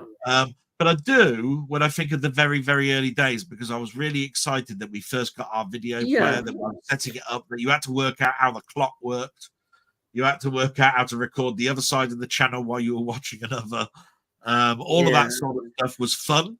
Yeah. But then VHSs were around for such a long period of time that it just became like having your right arm. It was so easy. Yeah. You just put a tape in, hit record. Your mum would buy those crappy bloody cases that look like library books. Yeah. And everybody would put stupid stickers on that say they would, and write on them and all of this stuff. Yeah. And they look messy. Whichever way you look at it, they were a mess. Yeah. And I can't say that recordable DVDs and recordable CDs were that much better either. Yeah. That's why it was good, wasn't it? When you realized that you could go and buy a VHS tape, and it wasn't too expensive. Because when they first came out, they were expensive. But once they got into sort of high street stores, they were really relatively quite cheap VHS, really, weren't they? You know, you could just go and pick up. I never batted an eyelid when I was buying the Star Trek, the original series, on VHS tape, and it was 2 episodes. They said $9.99. You knew that if you left it a couple of months, there'd be $7.99 or $6.99. They'd be dropping it, because W.H. Smith had a lovely way about them, because they used to have a media section at the back of the store, and it used to have a chart, and it used to have a top 20 chart of films and TV, and to be quite honest, when something dropped out of the 20, it would be put on a shelf and you could pick them up for a pittance. And they did the same with games. You could buy tapes, you know, ZX Spectrum games, Commodore 64 games. W.H. Smith was an amazing store to go in. I was almost as excited to go into W.H. Smith as I was Curry's and Dixon's. I love Smiths. Yeah. I used to go into Curry's and Dixon's and I'd be playing with the remotes. Oh, Dad, we've got to get this TV. Look at this. Look at this remote. Look at this. And he'd be going, shut up. We've come in here to get a fridge. Tapes my dad would be saying, come on, we've come to get a fridge, not a TV. Move away from there. You ain't having a TV. So the first VHS tapes I bought from Smiths, I just can see them now. I bought The Fog, and it was about $5.99. It were in a rack on these, and they had no No, like everything had Oh, right. Sorry. a grading, PG, blah blah. It was nothing. It just had something like Channel 5. I'd never heard of the thing. It was just name of the label, and there was a rack of them, and I bought that because the fog, gotta have the fog. I was excited. I mean, imagine the fog. You can own it and watch it when you want. You don't have to worry about the cinema. People have asked me though, Ian, what was the first thing I bought, and it's very difficult to say because Yeah. we got our video recorder, and I think in about 1981, 81, somewhere Yeah. around there. It was bloody expensive. It was a Hitachi top loader, I know that much. But I'd also, just before we bought that, we had a Betamax, and I've still got that. I've still got that Betamax, and this is where it's really difficult to explain to people that weren't around at the time.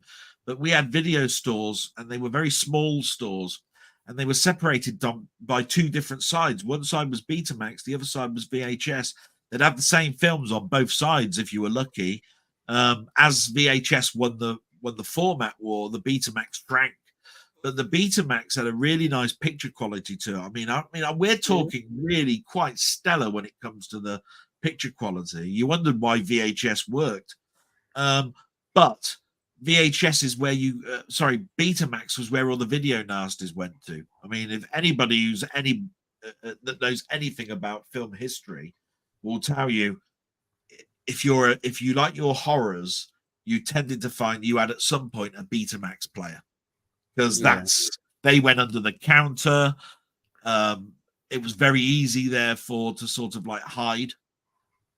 All I've got is VHS, sir, in this store. We haven't got Betamax. When you got actually a small selection, under the counter that's got Evil Dead on Betamax and things. You know what I mean? So.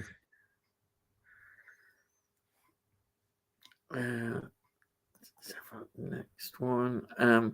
Jim L348. I've moved to Blu-ray a few DVDs. Some of the transfers on Blu-ray are fantastic, as are the extras. That's true. But I also think the DVDs added some great extras and great menus as well. Some Blu-rays do, and some I've noticed they do. That you get very basic Blu-rays. It just depends, really. And I suppose the boutique labels, of course, have made extras the big part of the way they are. But even on what you not call the normal labels that studios that release Blu-rays, you still get some good extras, definitely. But DVDs did have some great extras as well.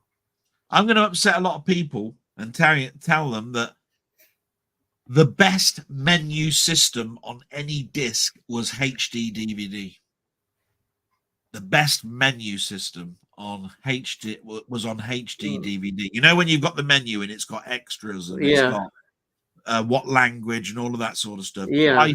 By far, the best format was HD DVD. And they lost the war, didn't they? They lost the war. It had more extras, more space, and the menu system was just gorgeous because you could bring it up at any time and you could watch a different angle of a film, or you could have a special text box that come up telling you about the scene you were watching. Can't do that with Blu-ray. No. Because it's written in Java. Don't want to spoil you with the technical side of things, but HD DVD's menu system was second to none. Second to none. Gorgeous. Did you get a player? Got a player over there? Oh, you can't see it behind you. Yeah, I've got a Toshiba HD DVD. I've got Star Trek first season on HD DVD. Yeah, I got it though, but I got it for £1. Yeah, it came in a selling it off. It came as a clear Perspex box. Each side, you had HD DVD on one side, you had DVD on the other. Yeah. I've got it. It cost me 80 quid.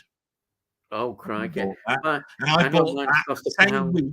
I think I bought that the same week as the first season of Heroes came out on HD DVD. Oh, yeah. Heroes was the number one.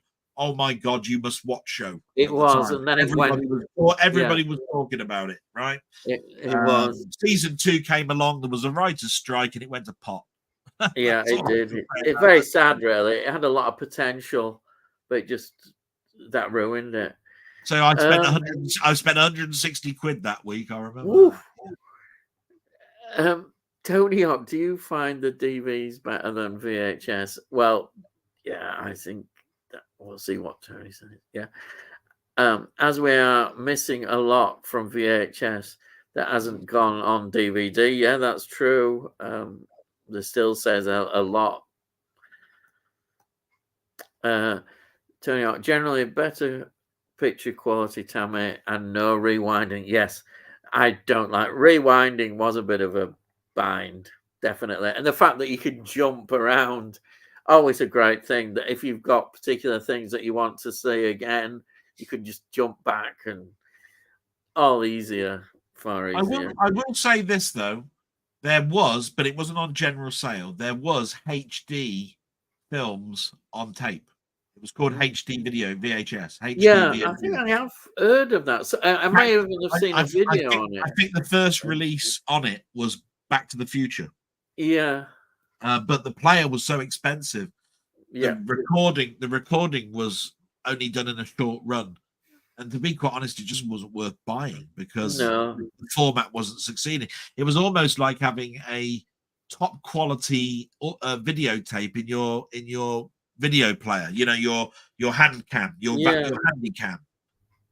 Your handy cam recorded in super high definition, and the tapes were only about that small. Yeah. But that was your own movies, not a film that you watch at the cinema. So, no. You know, so.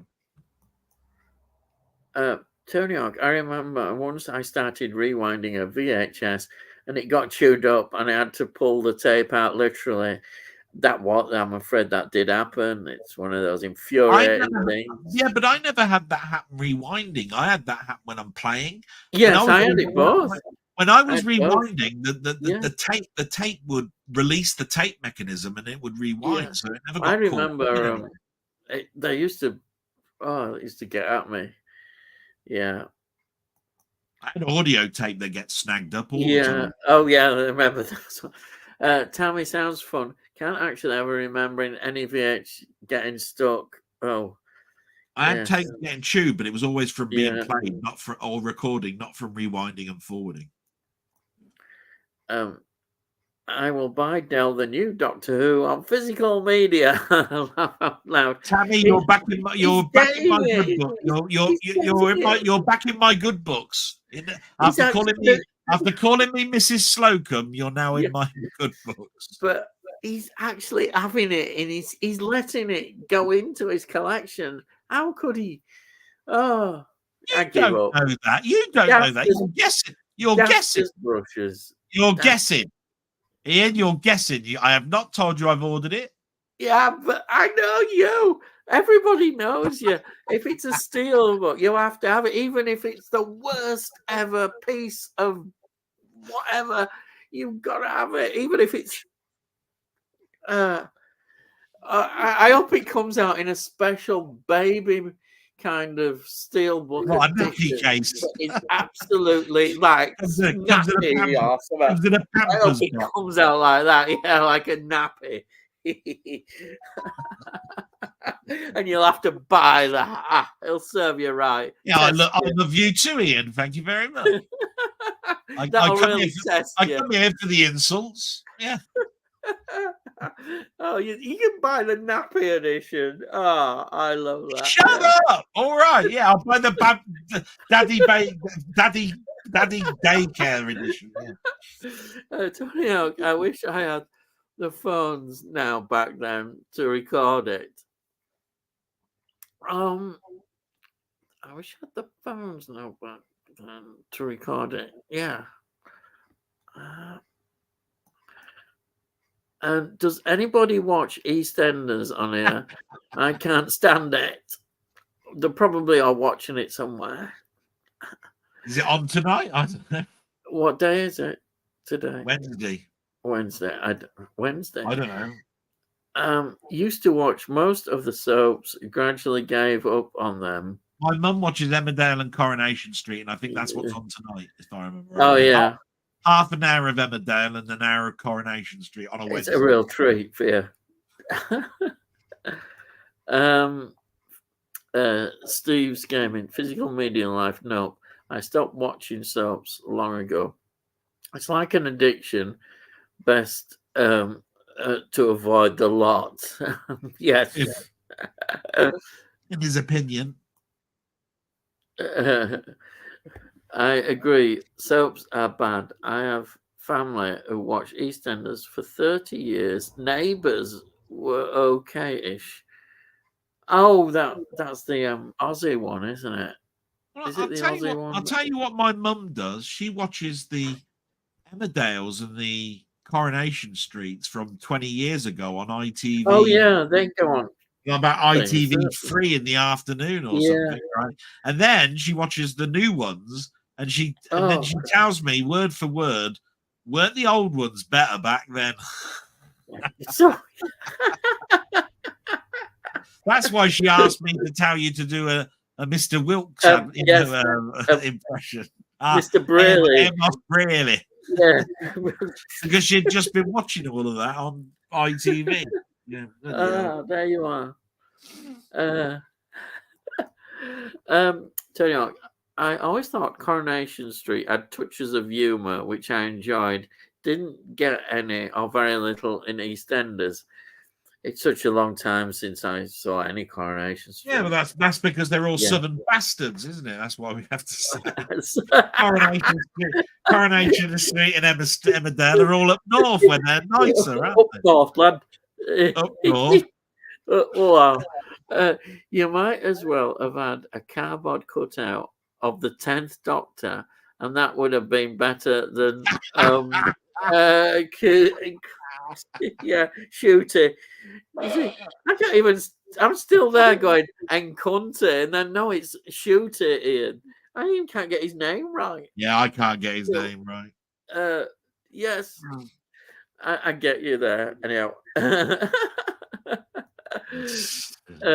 tell you what, when I was a kid, we had one TV in house, and I had to sit through an agonizing half hour of EastEnders. I think I remember when you had one TV as a child, it was you had no choice in that TV at evening, absolutely no choice, and you had to watch everything. It was like a threat, wasn't it? Yeah. Why do you think I got into music a lot and forgot about TV? Because I was watching. I mean, I was listening to music. It's far better. Get an album on. Let's have a look. Oh yeah, Steve Malls. There is a Blu-ray of the Black Hole, but it was a Disney Movie Club exclusive. That's what I thought. It's sellers on eBay, but expect to pay £50 and up. It was not an easy release to get. That's what I said to you, didn't I? And I said, I bet you anybody it was a collection or something. There you are. Look, it was a Disney Movie Club. I wasn't far off. Movie Club, yeah. And that's just recently finished, hasn't it? They just closed that off. They've just closed it off. Yeah. It was, probably still is, a depressing soap. This is Tony. It's still about the soaps. Steve's gaming. I would never trust anybody who liked MASH with lumps. Yes.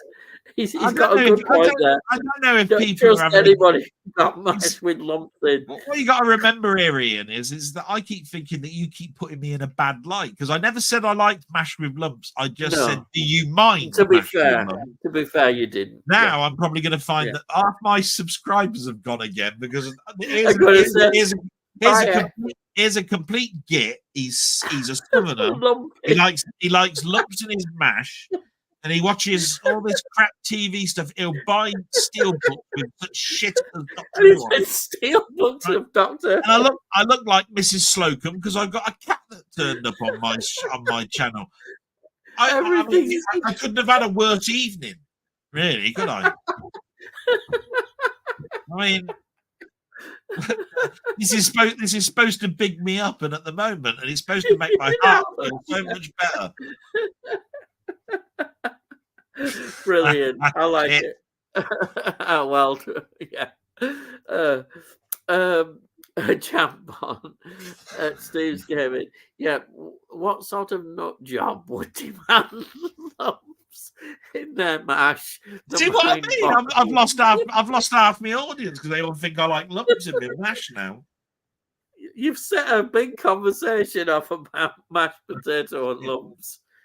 Things. Oh dear. Think the Keep was set in World War II Romania. A group of Germans in an old possessed fortress. Yes. Yeah, but it was the fortress gate that was the front cover, you see. Yeah. Yeah. And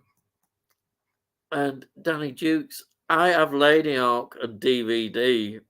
Yeah, Delboy was on about Lady Hawk now. I've got Lady Hawk on Laserdisc, DVD, and I've got the extended score that I bought from La La Records last year.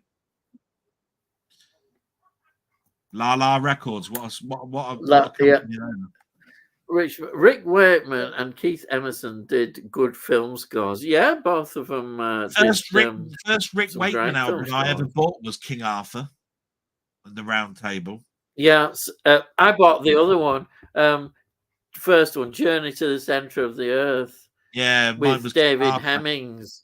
Because David Hemmings is a great actor. He reads that, and then I got the other one. It's just I can hear it now, you know, with the words, and it says Arthur, and it goes, and it's got the trumpet playing. Yeah. Oh, it's great. And then basically it goes into the prog rock like synthesizer stuff, and you're going, this is good stuff. I love it. Yeah, you can't beat it.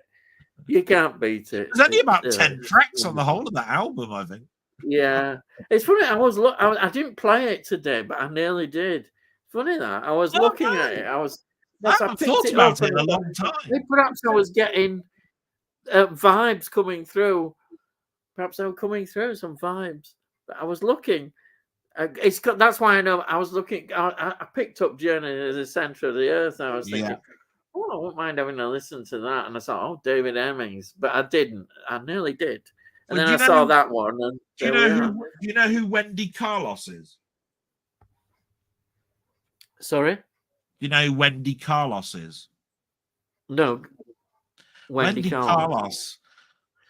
She did the Beethoven's synthesized music that was very, very special in 1969 because she worked with Moog. I've never heard. No. Oh, what? You'd never heard of the Brandenburg concertos in synthesizer? Anyway, Wendy Carlos wrote the score, wrote the music to Tron, wrote the music to The Shining. That's why you know. I don't know. Honestly, I have no idea who they were. You've seen Shining, though, haven't you?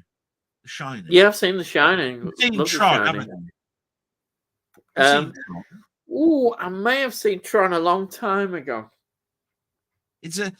You'll recognise I think I saw it at the University Cinema Club, but I'm sure I did. But it's not a film that I just thought I haven't got the same sort of affection for it. But maybe I would now. Wendy Carlos is written in history as being a person that sort of like put synthesizers on the map because she worked with Moog. Yeah. Also, Wendy Carlos is transgender. Started off as I think it was Henry Carlos the name was, and she changed.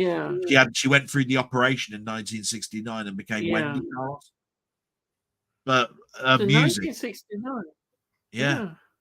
Oh yeah. Honestly, I've never heard at all. It sounds interesting. I'm quite intrigued. Yeah. The albums were called Switched on Bark. Switched on Bark. Yeah. And if you ever heard the Bark, if you ever watched things like World in Action back in the 70s and all of this sort of stuff. Yes, I remember. Yeah, right? I do. That music. certain introduction music would be done with synthesizers. That was Wendy Carlo. That's right. Yeah. That was Wendy Yeah. Carlo. Right. Oh, right. Gorgeous music. You need. I'm gonna have to send you one Yeah. track now. I'm I've gonna have to never, send you a track. honestly, it's interesting. Yeah. I've never heard that. Oh yeah. Isn't that- She's up there. She's up there with Kraftwerk.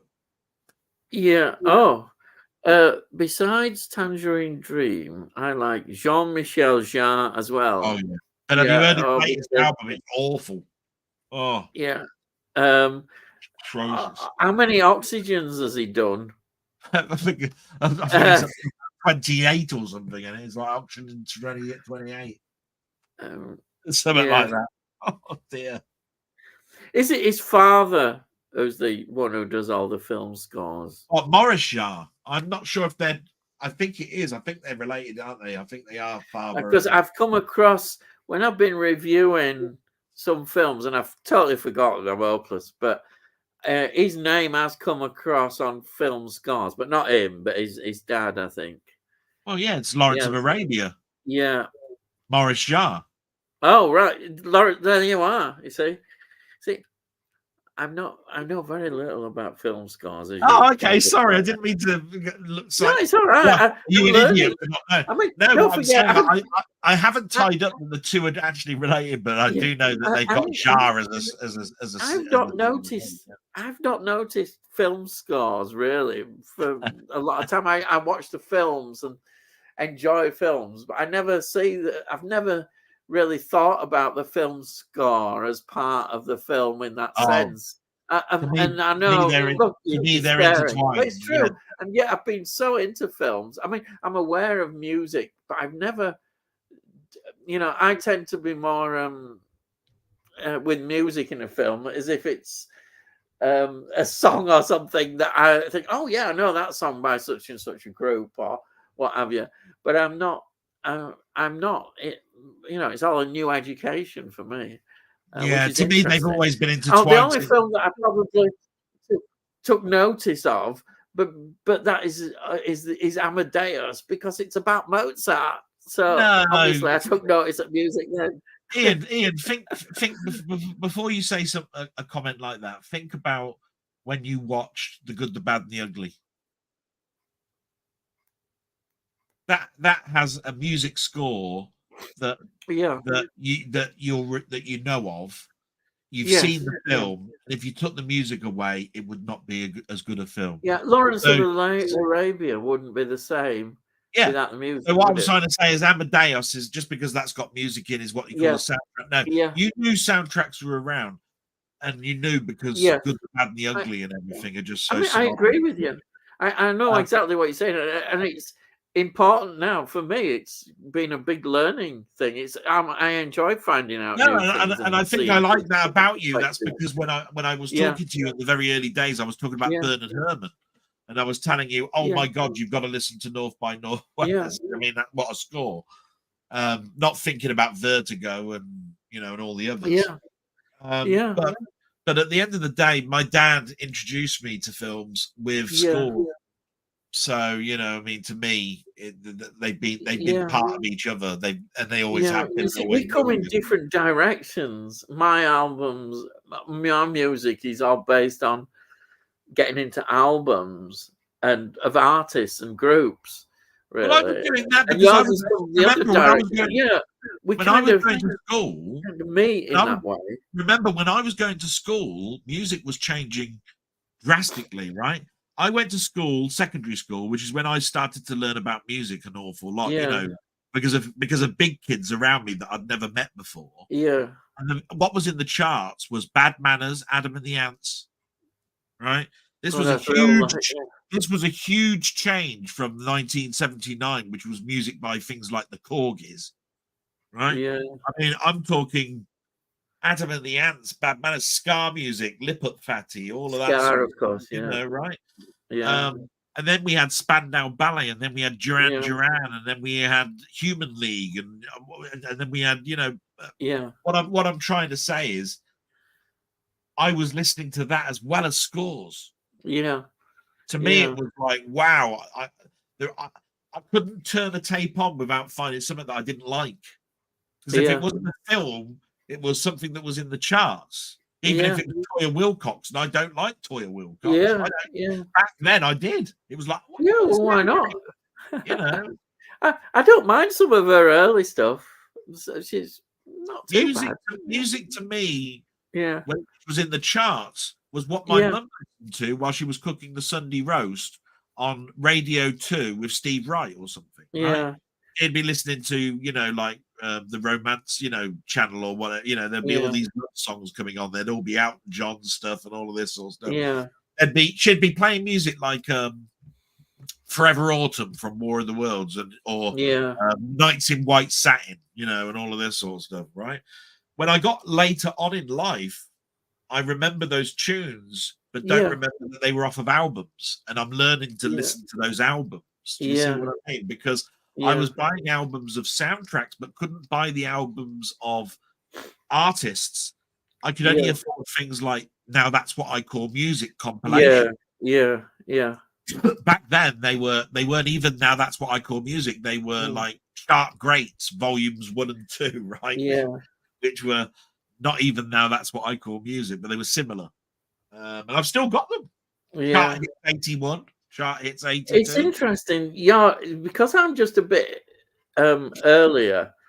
You know, as I always talk about the old grey whistle test. That was my education.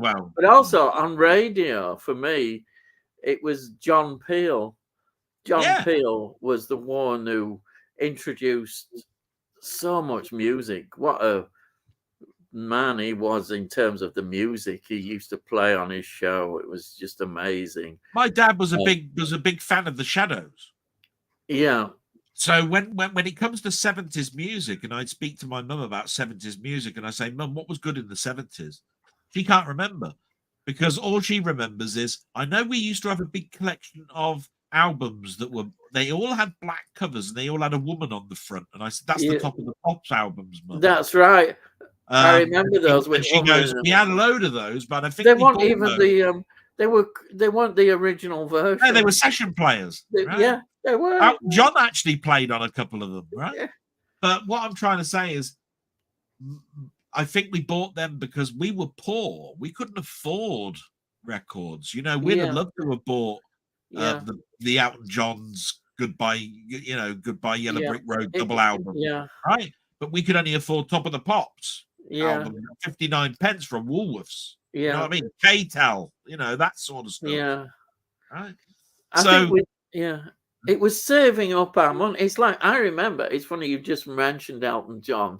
I remember my brother going out to get Don't Shoot Me, I'm Only the Piano Player. Oh, yeah. And it was, do you know how much it was? And we're going, how much? £2.40. It was £2.40, and that was a hell of a lot of money for us to buy an album. Because, you know, when you consider a single, it was probably around about 50 pence, something like that, or it might even slightly. So to pay £2.40, I was going, because it didn't even go. It could have possibly gone to one at market stalls and got it for about £1.99. Was that his third? Still brand new copy, but it wouldn't. Was that his third or fourth studio album? I think it was his third, wasn't it? Which one? The one you're talking about. Oh, that's the one before Yellow Brick Road, and it's the one after Onky Chateau. So no, right? Okay. Yeah. It starts off with Skyline Pigeon, then it's the self-proclaimed Elton John album. Yeah. What you're talking about has Don't Shoot Me and also Caribou. Caribou was one of the studio albums. Then it was Goodbye Yellow Brick Road. Then it was Captain Fantastic and the Brown Cowboy. Yeah. Both were double albums. They were the first time they did double albums. So your Don't Shoot Me was the fourth or fifth studio album then. Yeah. Right. I remember my brother, he was so excited. And when we got it back, we just kept playing it. You know, when you hardly have any albums, all you do is play the same album over and over again. Because it was the same one as we got For Your Pleasure, Roxy Music, their brilliant second album. We played that to death. And then Ziggy Stardust. See, I like Ziggy Stardust. The Lad Insane. I was the main sort of albums. Oh, and Dark Side at Moon. I They'd wasn't be a big I probably wasn't a big Roxy Music fan, but I did like yeah, Ziggy Stardust. And I think yeah. the reason for it is I never got around to the fact that Roxy Music did John Lennon tracks and stuff. Oh, that's Um, late. That's Jealous that's Guy later, you're isn't it? thinking of. Yeah. That's But what you have to really, understand, yeah, what you have to understand is I was buying albums in the 80s. yeah, That is his yeah. later stuff. Yeah. So I didn't But know his early stuff. and of course, you see, I For Your haven't known. Pleasure is the album that Brian Eno leaves on. It's his last. He only did 2 albums with That's why Roxy I like Music. your. That's why I like your channel, Ian, because I Yeah, listen to those. I need to yeah, go back. I need to and go back and review those I albums. it's actually Roxy Music would quite fit a lot of what you like, especially with Eno touches. Definitely those first 2 albums. But for me, the highlight is For Your Pleasure. It's there is a lot of Brian Eno in there influence over it. But he said the set Stranded, which plug I reviewed quite recently. Stranded, I love Stranded, and that he said he thought that was even better than For Your Pleasure, and he wasn't on that. And he Yeah. thought it's a brilliant album. Roxy, I think Roxy. The more you get into Roxy music, you realise what a great writer Brian Ferry was. He was a Mm. tremendous writer. I know he's so known for cover versions. You brought out, of course, Jealous Guy. And he did an album, his first album, These Foolish Things, is all covers. But actually, I quite like it. But then he did his own solo stuff as well as with Roxy. Yeah. Anyway, I'm going on. Sorry, I shouldn't go on because we're I getting busy. know. Yeah, but yeah, I can go on about once I get on about music, I have to shut up because I get going on. Right. Next is Kraftwerk. Yeah. Oh God, Kraftwerk. I can talk about them. I better shut up. Oh, and next one. Look at next one. Oh, Goblin. Goblin. Yeah. Well, Oh, horror, isn't it? I we can mean, talk about them. Yeah, Goblin. Tell you, watched the Indicator release of the Triple Echo with Glenda Jackson and Oliver Reed. A brutal and unexpected ending. Also, the 1981 BBC adaptation of Day of the Triffids, quite enjoyable. Yeah. Now that Triple Echo, it's something I must get in my collection. I've seen it quite a few times. Glenda Jackson, Oliver Reed, they're absolutely brilliant. He's a First World War soldier, isn't he? yeah. It's a brilliant, absolutely brilliant. I only remember it because Glenda Jackson didn't do many films around then. She kept winning Oscars, but she didn't do many films. With Oliver Reed and the other Women in Love. Yeah. Remember Women in Love? Yeah. With that Alan Bates. I think Alan Bates. You sort of knew who Glenda Jackson was because she kept turning up on Morecambe and Wise. Yeah, she was. She loved to take a piss out of herself. She was very good. Yeah. And of course, Day of the Triffids, we've talked about that before. That is Yeah, a great, absolutely great adaptation. Stephen Moles, £80 on HMV for the box set, £60 for the DV version. I think this is the Creep Show. Yeah. Now, what you have to understand with when I turned around and said I think the Creep Show Blu-ray box set is cheaper, is that they reduced the price of the box set when the 4th volume came out. Oh, yeah. Right. Yeah. So for a short period of time, you would have been able to have bought it for about 70 quid. And that would have been more enticing for you than to buy 4 £20 box, singulars. But then, of course, as soon as that sale finishes, they're back up to 80 quid and they're £20 each, and there's no difference between the two. I mean, you could argue that 65 and 80 isn't that much difference, is it, for a Blu-ray box set? In other words, I say that's a very expensive DVD set. Proportionally, I would say that is I'd go for the Blu-ray, wouldn't you? Do you know what I saw in the charity shop today? I saw Masters of Horror Volume 2. Season 2, Volume 1 it was. Season 2, Volume 1. They had it for 19. They sold trying to sell it for 19 quid. I went up to the counter and I said, do you know something that I don't? Because you've got this box set up there. It's £19. You can buy that on Blu-ray. for about £16.95. Yeah. You know, you do know that it's only the first part of 2. Yeah, brilliant. And I know that it's hard to get because it's unavailable at the moment. But I'm pretty sure you've got that price well too high. I think you're going to have trouble selling that for 19 quid. Wow. Right next to this, believe it or not, right next to this box set, which was only part 1, as I told you, was the old style Laurel and Hardy box set. You know, the big cardboard box. I remember that. Yeah. And that was £20 for the whole box set. Oh, you think that was worth it? In the actual cardboard box, not the cheapo economy case. Yeah. Right? £20. And I know full well that if you look at those two, you know which one I'd be choosing. I'd go Laurel Hardy, please. I mean, you get 108 films. Look, £20, bloody great. Yeah, you can't go wrong. £19 for part 1 of a scene. What's so special? Which charity shop was it? Was it British Heart Foundation? Yeah, it was. Yeah, I knew it was them. They're bookers. Oh, are they really? People. If you watch a lot of these, Blu-ray hunting videos, British Heart Foundation never come out good. They don't often come out very good. I went in there today and I bought I, Claudius for £1. Oh yeah, I picked one up for £1 as well somewhere. But honestly, it's all 5 episodes of I, Claudius with Jackie. You know, I mean that was well known in the 70s as being a brilliant drama. That's a bargain. I got it as soon as I saw it. I thought they don't know what they're doing. Quickly get it, and I did. Yeah. Jambon, got to go sadly, but thanks for a great stream. I'm waving, but he's gone, isn't he? He's probably well gone by now and probably well away, but thank you for coming on. Thank you.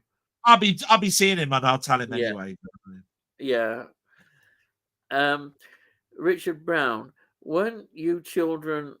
Yeah, we were. Of the Video Nasties era. Yes. I'm before. Teens and 20s, well before the Video Nasties era. But yes. Because I remember when, I talked about it when VHS was coming out and there was no restrictions, anything on it.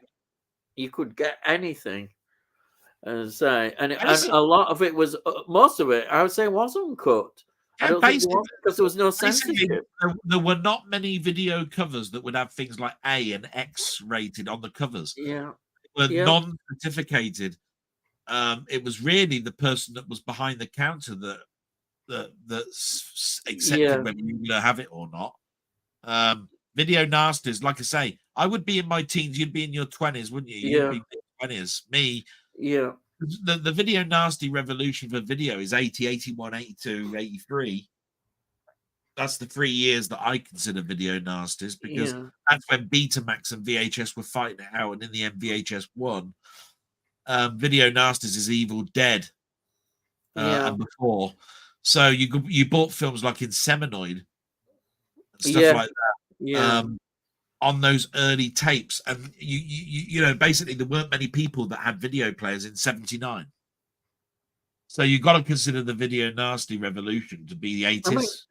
I was watching some of the films. I was just watching them as films in the cinema club when there was basically the only censorship we often had was like sometimes London would have special censorships, and theoretically, every sort of local authority could intervene and stop films being shown.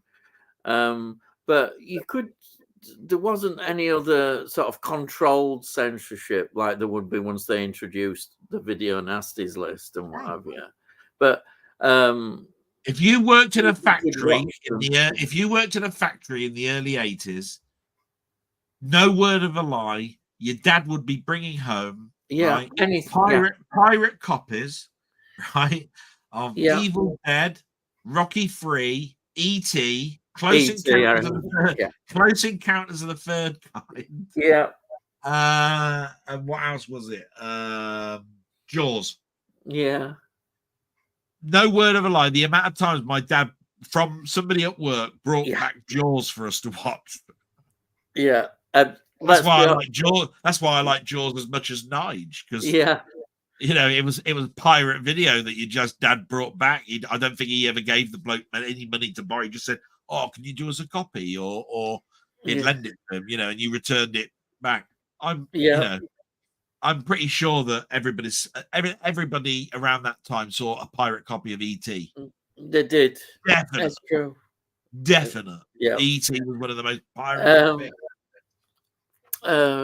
Steve says, Richard Brown, yes, I was. Steve's Gaming, VHN had one major thing over DVDs. You could watch a tape and stop it 20 minutes in, and if then watch it many years later, it still remembers where you were last time. I'll tell you what, that's a joke, but it's actually very true. Yeah, yes. If you take a DVD out and several years later put it back in, it ain't going to remember. It won't remember. It won't. Yeah. I know. Videotape will. Yeah. That's because you were too lazy to rewind it, you bastard. You didn't say that, did you, Steve? I bet you he never rewound a tape and took it back to Blockbusters. He's such a tight bastard. Steve. Yeah, you don't want to waste electricity on things. At Stephen Moles, me too. Stephen Moles, it's great to see all these video nasties getting released on Blu-ray. Oh, it's great. It is. It's great. It's a great thing, and especially finding the best cuts that they can get hold of.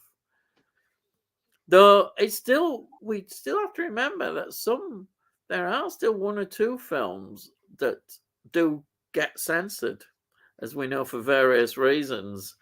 And some video nasties, I think, still can have to be careful and can get into trouble. I know it's normally considered, I think, with any form of animal cruelty, but how on earth they passed Cannibal Holocaust supposedly uncut, I do not know, because that is using real animals. But apparently it did get through censor. That's what they say anyhow. I'm surprised. But other things have been, stopped, as we know. Tony York says, we started out with Betamax, then had to get rid and start all over again when VHS won out. My dad was the same. He thought Betamax was the one, spent all the money, and then we found out we'd lost. Yeah, I suppose as a family, we were very lucky in the fact that we had both players. Yeah. And when one did win out, the Betamax was given to me to take up to my bedroom. Yeah, so that was for you. That was great, wasn't it? See? Absolutely. So I could watch TV upstairs, but I could also record the TV upstairs as well on the Betamax blank tapes, and I did that for years because it meant downstairs they could also record. So basically, theoretically, you could watch two different channels in our house and record the other two channels on the other side. So that means you had everything covered. Yeah. Excellent. Never owned an HD DVD, was relatively late to Blu-ray. Yeah, I can understand that. It didn't last that long, did it? Well, hey, the reason that there was a war was because game consoles had drives in them, right? Yeah. Xbox had HD DVD and Sony PlayStation had Blu-ray. So Sony were behind the Blu-ray and they wanted that to win. Yeah. Panasonic and Microsoft were behind HD. So they wanted the HD DVD to win. The problem was the PlayStation had the player already built into the console and it was cheap.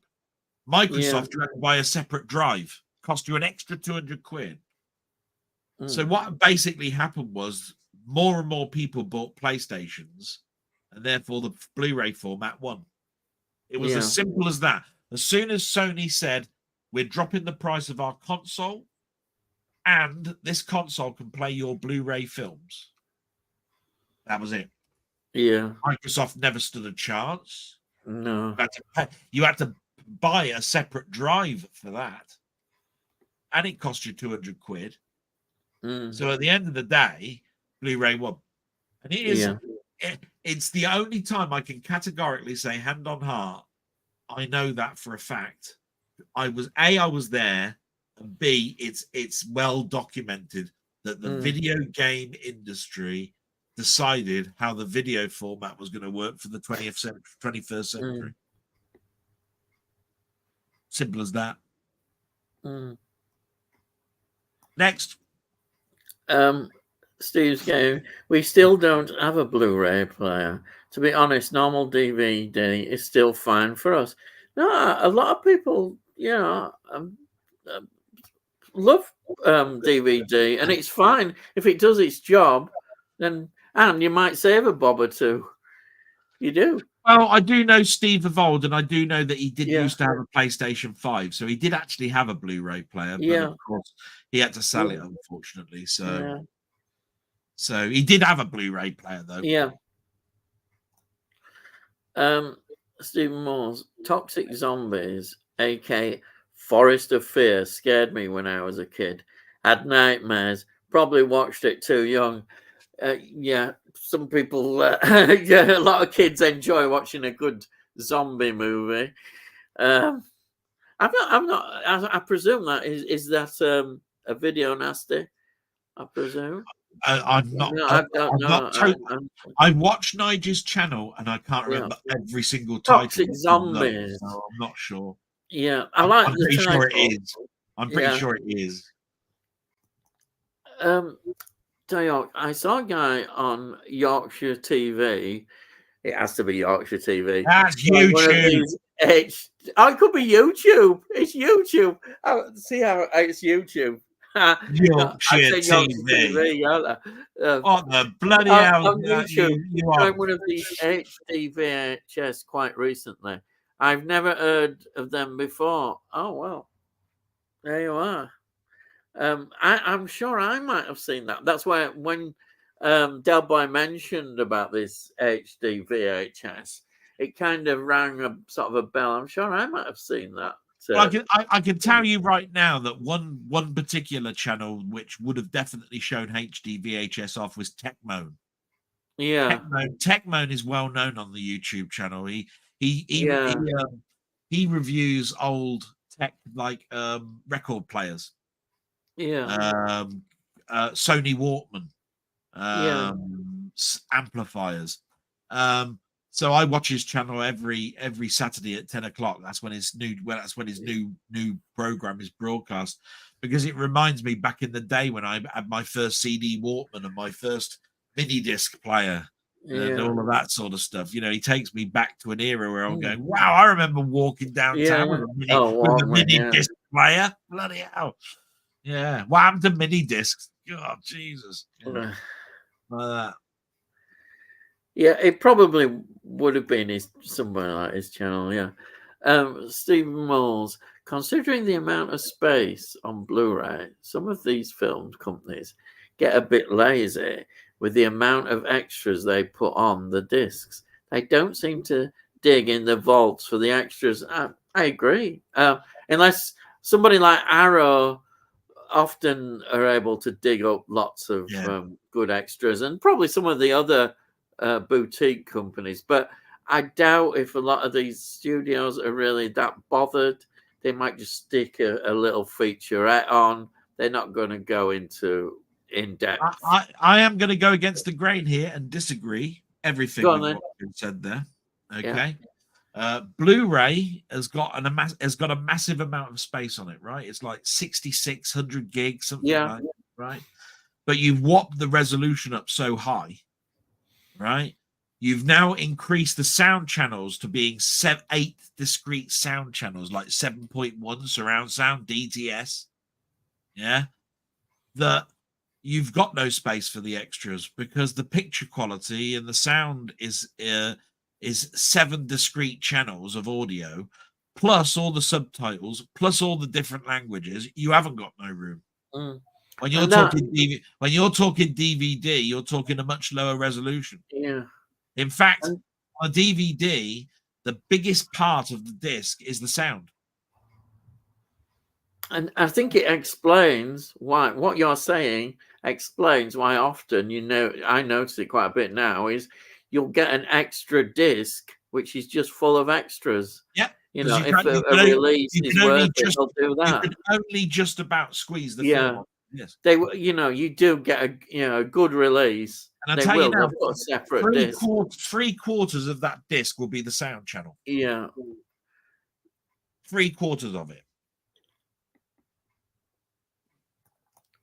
Next one.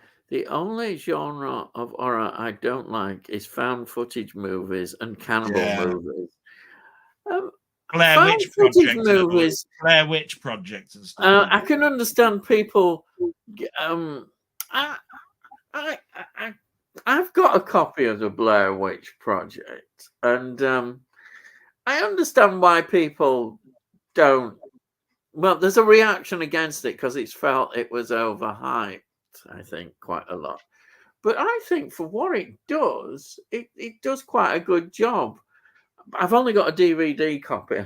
You could argue, well, it wouldn't matter anyhow if you get another one. But from what I've heard on some channels and what have you, people have been very sort of anti Blair Witch Project and saying it was terrible and blah blah. But you know why that is? And what it does I think, quite a good job. Okay, it may not be scary as some people think, but at the time, some people, perhaps when they first watched it, thought it was scary. I mean, I don't get really scared much at all with horror films, but I still love horror films. But I think it's sort of almost fashionable to kind of knock it sometimes. Blair Witch Project, and remembering that it is one of the early of these found footage films, and I'm just putting my thoughts on, but that's what I'm thinking now. Yeah, but you see, to me, the difficulty I have with Blair Witch Project, and I said it even back in the day, is that I don't understand why this film is in the cinema, why it's not a straight to video. It doesn't look like it's got anything special that makes it require you to have a projector to play it. You see what I mean? There's just good point. Yeah. I just when I was going to the pictures Yeah. at that particular time, even if it was Friday the 13th and Scream and all of that sort of stuff, I was going for the spectacle of the soundtrack, the picture quality, the audio, the story writing.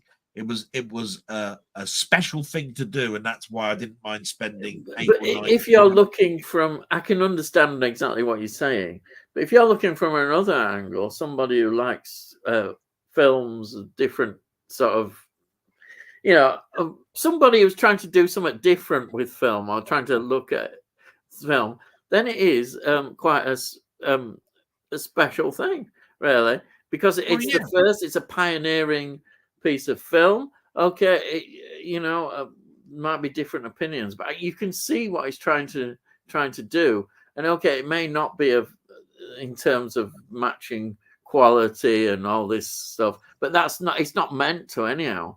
But again, I have to disagree. I have to disagree here in the fact that what I think is that it's a pioneering format for a film, not a pioneering film.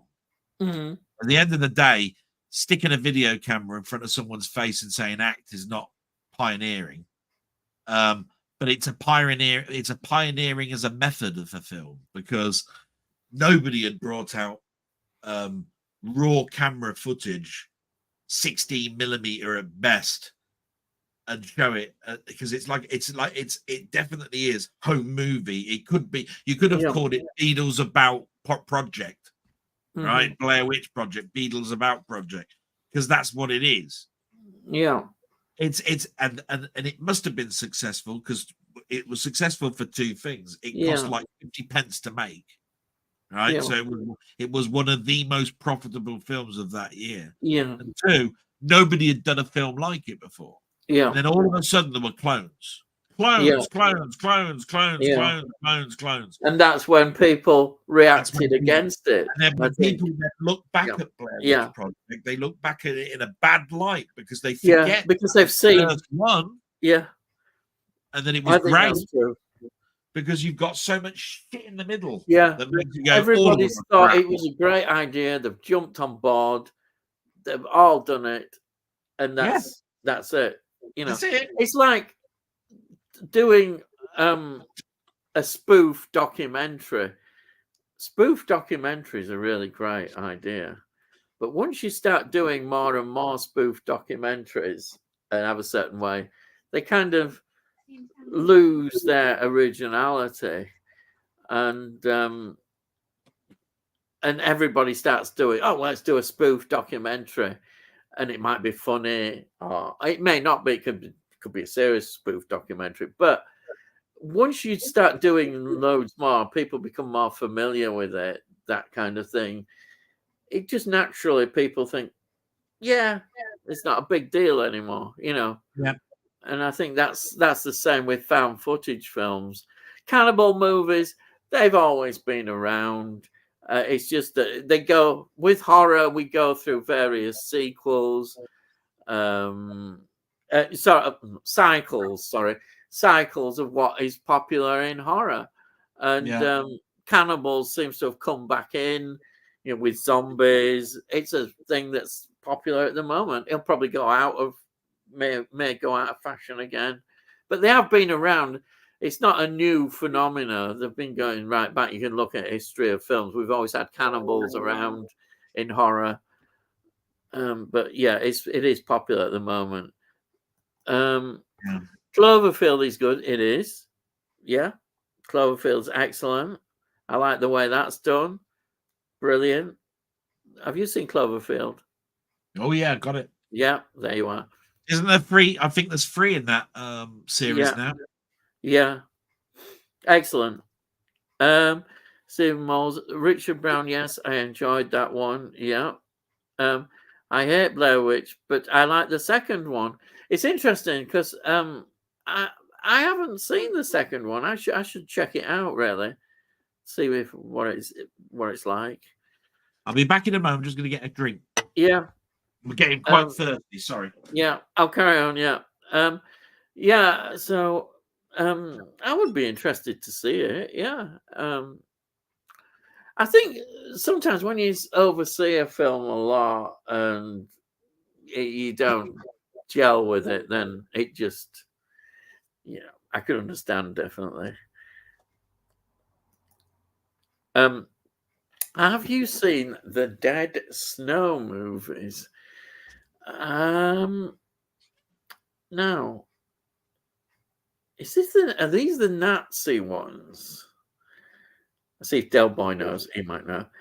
Are the Dead Snow movies the sort of Nazi zombies? God, Dead Snow movies. I think there could be the Nazi. Possibly. There was a spate of me watching Nazi movies where there were silly and I wonder like, if where they were like Nazis found in the middle of the center of the earth. That's right. That's what I kept thinking of. I really don't know if that was what I thought. Have a look. Dead. I've definitely. It's one I've definitely heard of mentioned. Dead Snow horror comedy. I think this will be it. A skiing adventure trip turns into a nightmare for a group of students when they found out that the mountains are home to a battalion of zombie Nazi soldiers. It is the one. It's a common horror. It might be quite good. It's good fun. Horror. Sounds like the sort of film that'd be on late night on Legends TV or something. Yeah. It's got down as brutal, gory, and witty. I tell you one I saw on there, and it was like Attack of the Lederhosen Zombies. The which one? Attack of the Lederhosen Zombies. Oh. Not joking, that's what it was called. Lederhosen. Really? Zombies. Oh, crikey. Yeah, there we are. Attack of the Lederhosen Zombies, 2016. There we go. Look. Zombie action in the Alps. A group of young snowboarders are stuck in a remote mountain resort when all hang on. What else does it say? Because you have to tip down. Oh God's sake.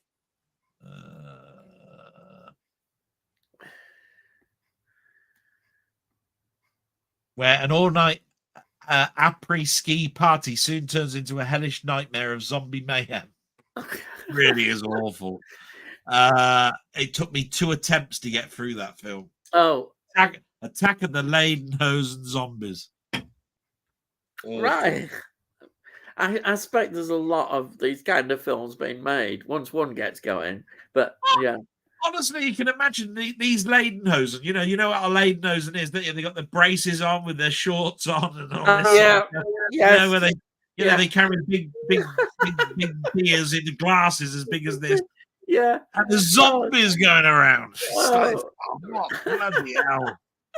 It's atrocious. They're attacking them on those jet ski things, you know, those quad bike things. They're out. Awful. But it's so funny that you go, I had actually entertainment watching that, but it's awful. But it took me 2 attempts. It's like, I can't watch this anymore. It's so bad. So bad. But I watched it again.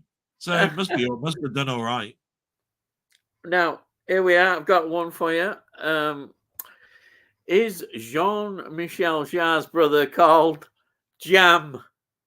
Oh dear. Jam Jar. Yeah. Oh yeah. Boom, I see what he did. I see what you did there, Richard. Yeah. Next, don't give up your day job, will you? There's a guy on YouTube called Kibu.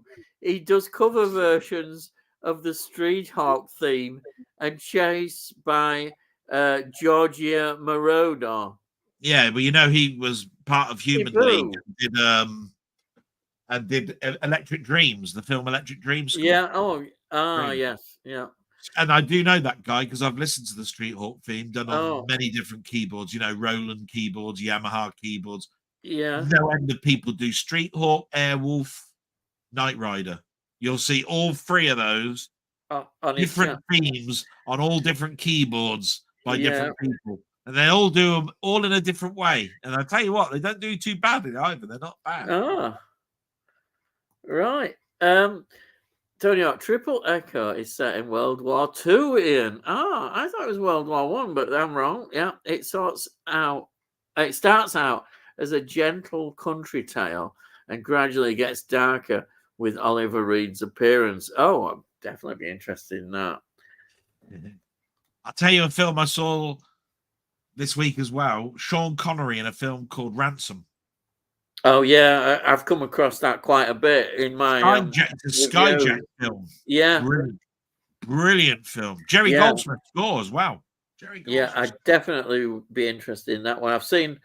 I don't know. I keep coming across it when I've been reviewing things. And last night I watched Our Man Flint. Oh, that's taken James Coburn. Yeah. That bloody phone with that tune. I remember. We used to watch those. They were on the TV a lot at one time. That was the third ringtone in the 60s, wasn't it? Here you are. Here's a question for you, but you won't have an easy answer here. But we'll ask the question. Richard Brown says, Delboy, what's your favourite Steelbook? Oh, what a bastard.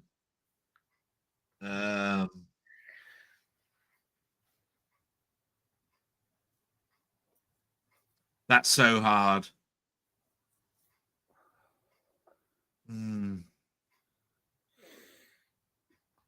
There's so many beautiful ones that I've got. I mean, Deus Ex Machina is a beautiful steelbook. Very simplistic, but it looks lovely because it's embossed and it's got embossing, spot glossing, everything.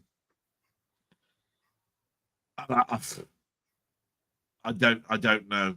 I really don't know. The Back to the Future ones are gorgeous as well. Well, that'll do. Choose that one.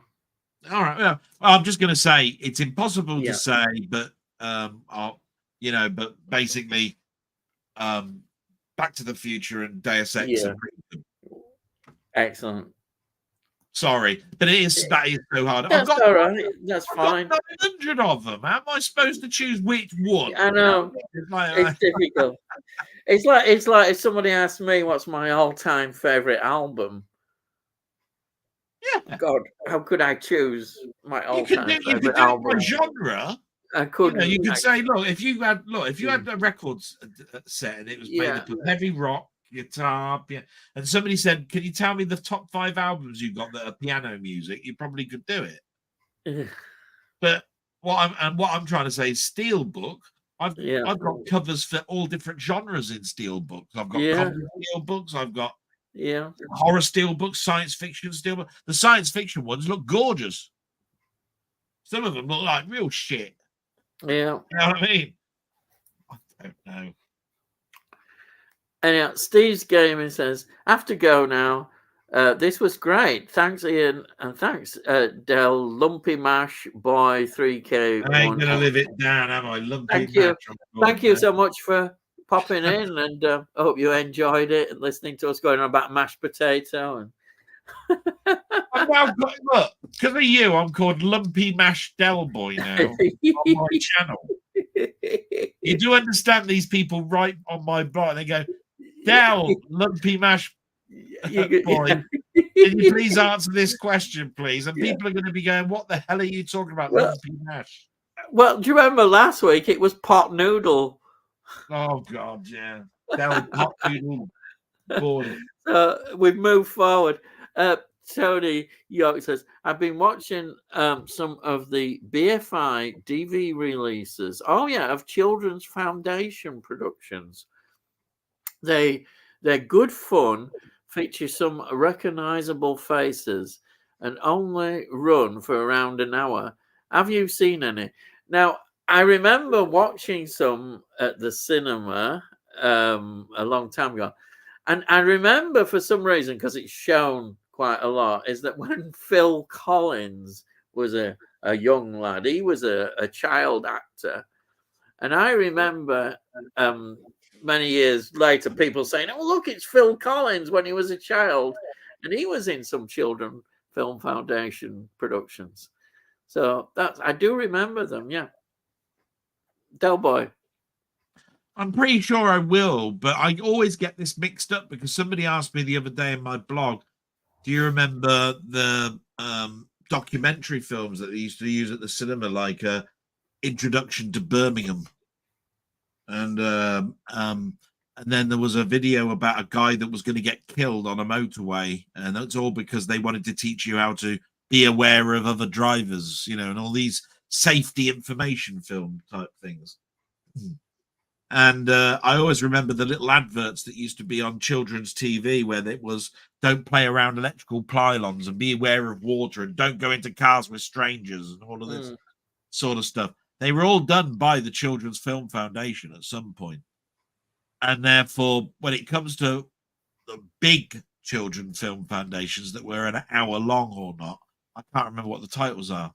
I'm bound sure to have seen them because, like you just said, Phil Collins was in one, and I remember going, oh, yeah, I remember actually. He was in films before Buster, wasn't he? Yeah. But I can't quite remember what they were. You know what I mean? Yeah.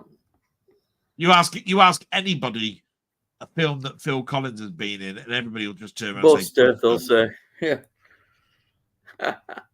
You know what I mean? It's as simple as that. Yeah. All right. Richard, Talking Pictures show a lot of the Children's Film Foundation films. Yeah. And I do watch that. I'll read that again. Talking Pictures show a lot of the Children's Film Foundation films. Is Talking Pictures one of these? That's what I keep telling you about. It's like Legend TV. That's right. It's channel 82 on Freeview. Is it? Basically they just show lots and lots of old films like Flash Gordon Conquers the World and all this sort of stuff. And I tell you what, you get some cracking films at night. Really do. They're always showing films like Cross of Iron and Bridge Too Far and all of that. Fantastic films. Tony, they showed this afternoon Sahara from with Bogart. Oh, right, interesting. So they show a lot of good films. Never seen Blair Witch. Don't find the genre appealing. No, not everybody does. I understand that totally. I have Ransom on Network, Dell. I was going to rewatch it last night, but I didn't. Very enjoyable. Set in an unnamed Scandinavian country with Ian McShane. Oh yeah, that's how I've come across him. Ian McShane co-starring. Yeah, It's about a Ian McShane president. It's pops up about in a all sorts. president. It's about a Yeah, president on a plane, and yeah, they need to get him off the plane. yeah, And Sean Connery goes on as a pilot. You know, there's a lot of them. They all yeah, tried to get him. They all tried to get this whole ransom thing sorted. You know, get the president yeah, off the plane. It's a brilliant film. Love it. yeah. Ian McShane, yeah, he's in it. Yeah, I remember Ian McShane. He's in a lot of films that perhaps we don't remember. He does pop I up think in it should quite have a been few. called Skyjack, to be quite honest. But Yeah, it is a Skyjack film. You know, a Skyjacking film. uh, Ransom. Let's put that there. Yeah, and then you should start a food channel. Yeah. Yes. No doubt that I like relatively short feature films with children in the leading roles, but supported by adults. Usually involve the children preventing or solving some crime. Yeah, that's what I said. I Yeah, get mixed up because I remember seeing the public information films. I remember the public information films that told you about Welcome to Birmingham, which had Kojak yeah, voicing over it. And I must have seen the longer children films, but I can't remember what they're called. But when you mentioned just now Phil Collins, it brings yeah, back. Yeah, I must have seen one. I just can't remember what they're called. They would have been. They would have been. They would have been just below the quality, I think, of things like the Railway Children and the yeah, Amazing Mr. Blunden. They would have been. They would have been just below that quality. But I can't remember what they're called. I must have seen one there. I kind of not with the amount of films that I've seen. I've not seen one. Anyhow, we've got our last comment. We've got Ah, here. Yeah. Tony, lots of location filming, very nostalgic. Ran from the 50s to the 80s. 80s, so it ran quite a didn't know while. it went to the Didn't it? 80s Yeah. though. Yeah. And that's it. Thank you very much. Everybody who has put in a comment and has sat here watching us going on about mashed potato and and having great debates on subjects like that. But hope you've enjoyed it. I've enjoyed it, and hope you've enjoyed it, Delboy. Hope Oh, you've really enjoyed it as well. totally. Great, it's Um, fantastic. And so it's amazing everybody, we got finished before 11 o'clock. yeah, and Dan is here. Have I a good think one. Thank you, Danny. As always, thank you for joining us. it was 12:30 Great. last week, wasn't it? Yeah. I say thank you, Tony, as well for contributing as ever. A lot of things. Tammy, Richard, loads of people. Thank you, everybody who's made any comments, and hopefully I haven't missed anybody out. He keeps an eye on me to see that I check that I don't miss anybody out. Yeah, can I just say thanks to everybody for making me feel welcome, by the way, on this channel. And some of you have subbed to me as well. I'm really appreciative of all that. But it's just I really do like coming onto Ian's channel and talking about just anything random. It's all nostalgia to me, and it brings back, sometimes a spark will occur because a question will be raised that makes me go off in a tangent and think about something else. And that then leads into something that Ian wants to talk about. And it just goes back and forth. And all of a sudden, what started off as talking about one album suddenly starts talking about the whole music industry and of a certain year. And that's why it took so long to get to here. And Tony has just said, only lasted 3 hours and I didn't fall asleep. Good night, gents, and thanks. Well, thank you, Tony. Every week you join us, and thank you so much. And we've kept you awake. Hopefully, you'll be able to go to sleep now. But thank you. I say thank you everyone that's contributed, and I think that's it. So I'll say this is it. Well, there is No, one there's other. another one. There is Oh, one other. we've got a question here. Okay, question: favorite Star Trek episode? Now, do you mean the original series or Oh, let's other just one? go with the original series because Original we'll be here series. forever. Yeah, let you go first. What? Come on. Okay, go on. I'll say mine. It's obvious, mine. I know it's cliched. It's obvious. John Collins, City on the Edge of Forever. I love it. Yeah. Anyway, go on. One of two, you see. So I'm just going to say a mock time. Oh yeah, But it could have been Balance of Terror. Yeah.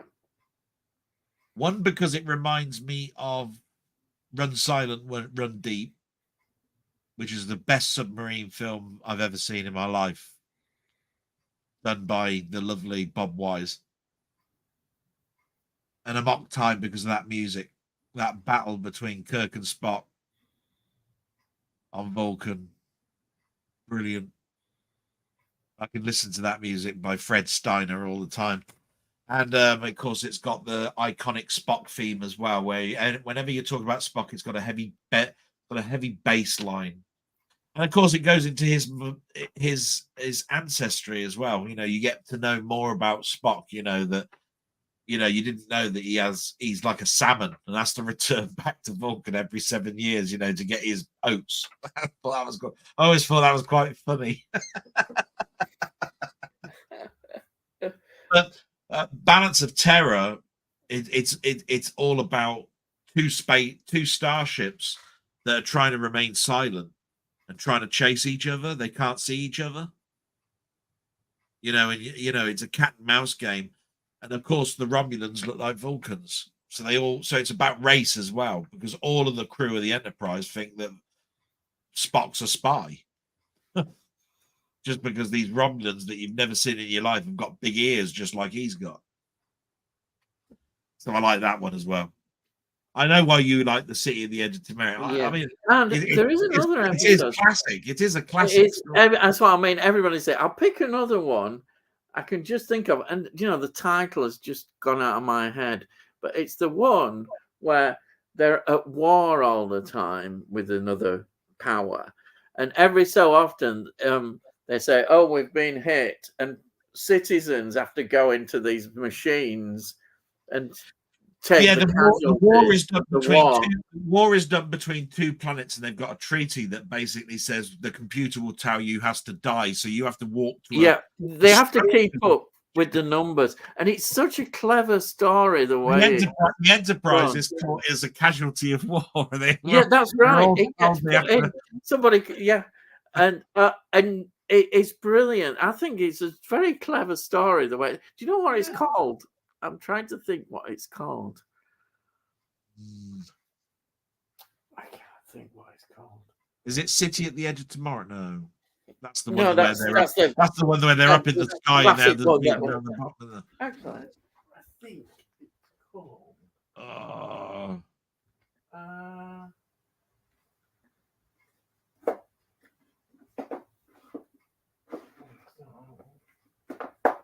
Do you know what I thought was your favorite episode? I thought it was Arena. With the Gorn. Oh yeah, that's a good one.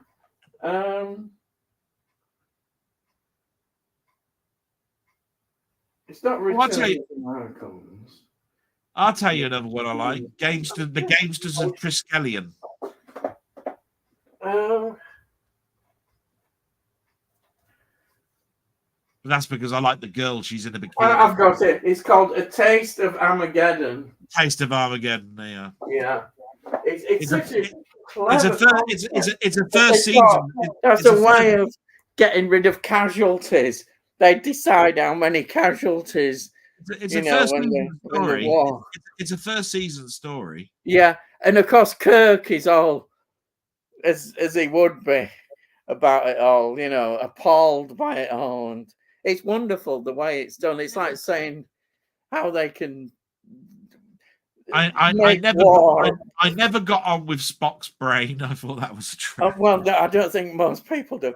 Though actually, I'd love to see it again. I haven't seen it for many years. Oh, I must watch how bad it is. yeah. I know it's so bad.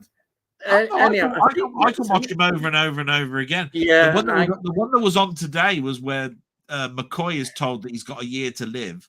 They come across an asteroid that's actually a spaceship going through space, trying to get to another planet. And I think it's called "The World Is Hollow and I Have Touched the." No, that's right. They had some of those titles like that. Amazing titles. There's another one which is funny. I always remember. It's Shore Leave, isn't it? It's when they go the bloody planet. McCoy turns around and says, "I've just seen a rabbit." It said it was late. Yeah, it's great fun. Right. Anyhow, Kirk has a great massive fight with an Irish bloke. Thank you, everyone who's tuned in, and we are actually finally going. I think, yes. Yeah. But thank you, and we should be here again next week, and here again. And all I've got to say is, I'll see thee again. Salute.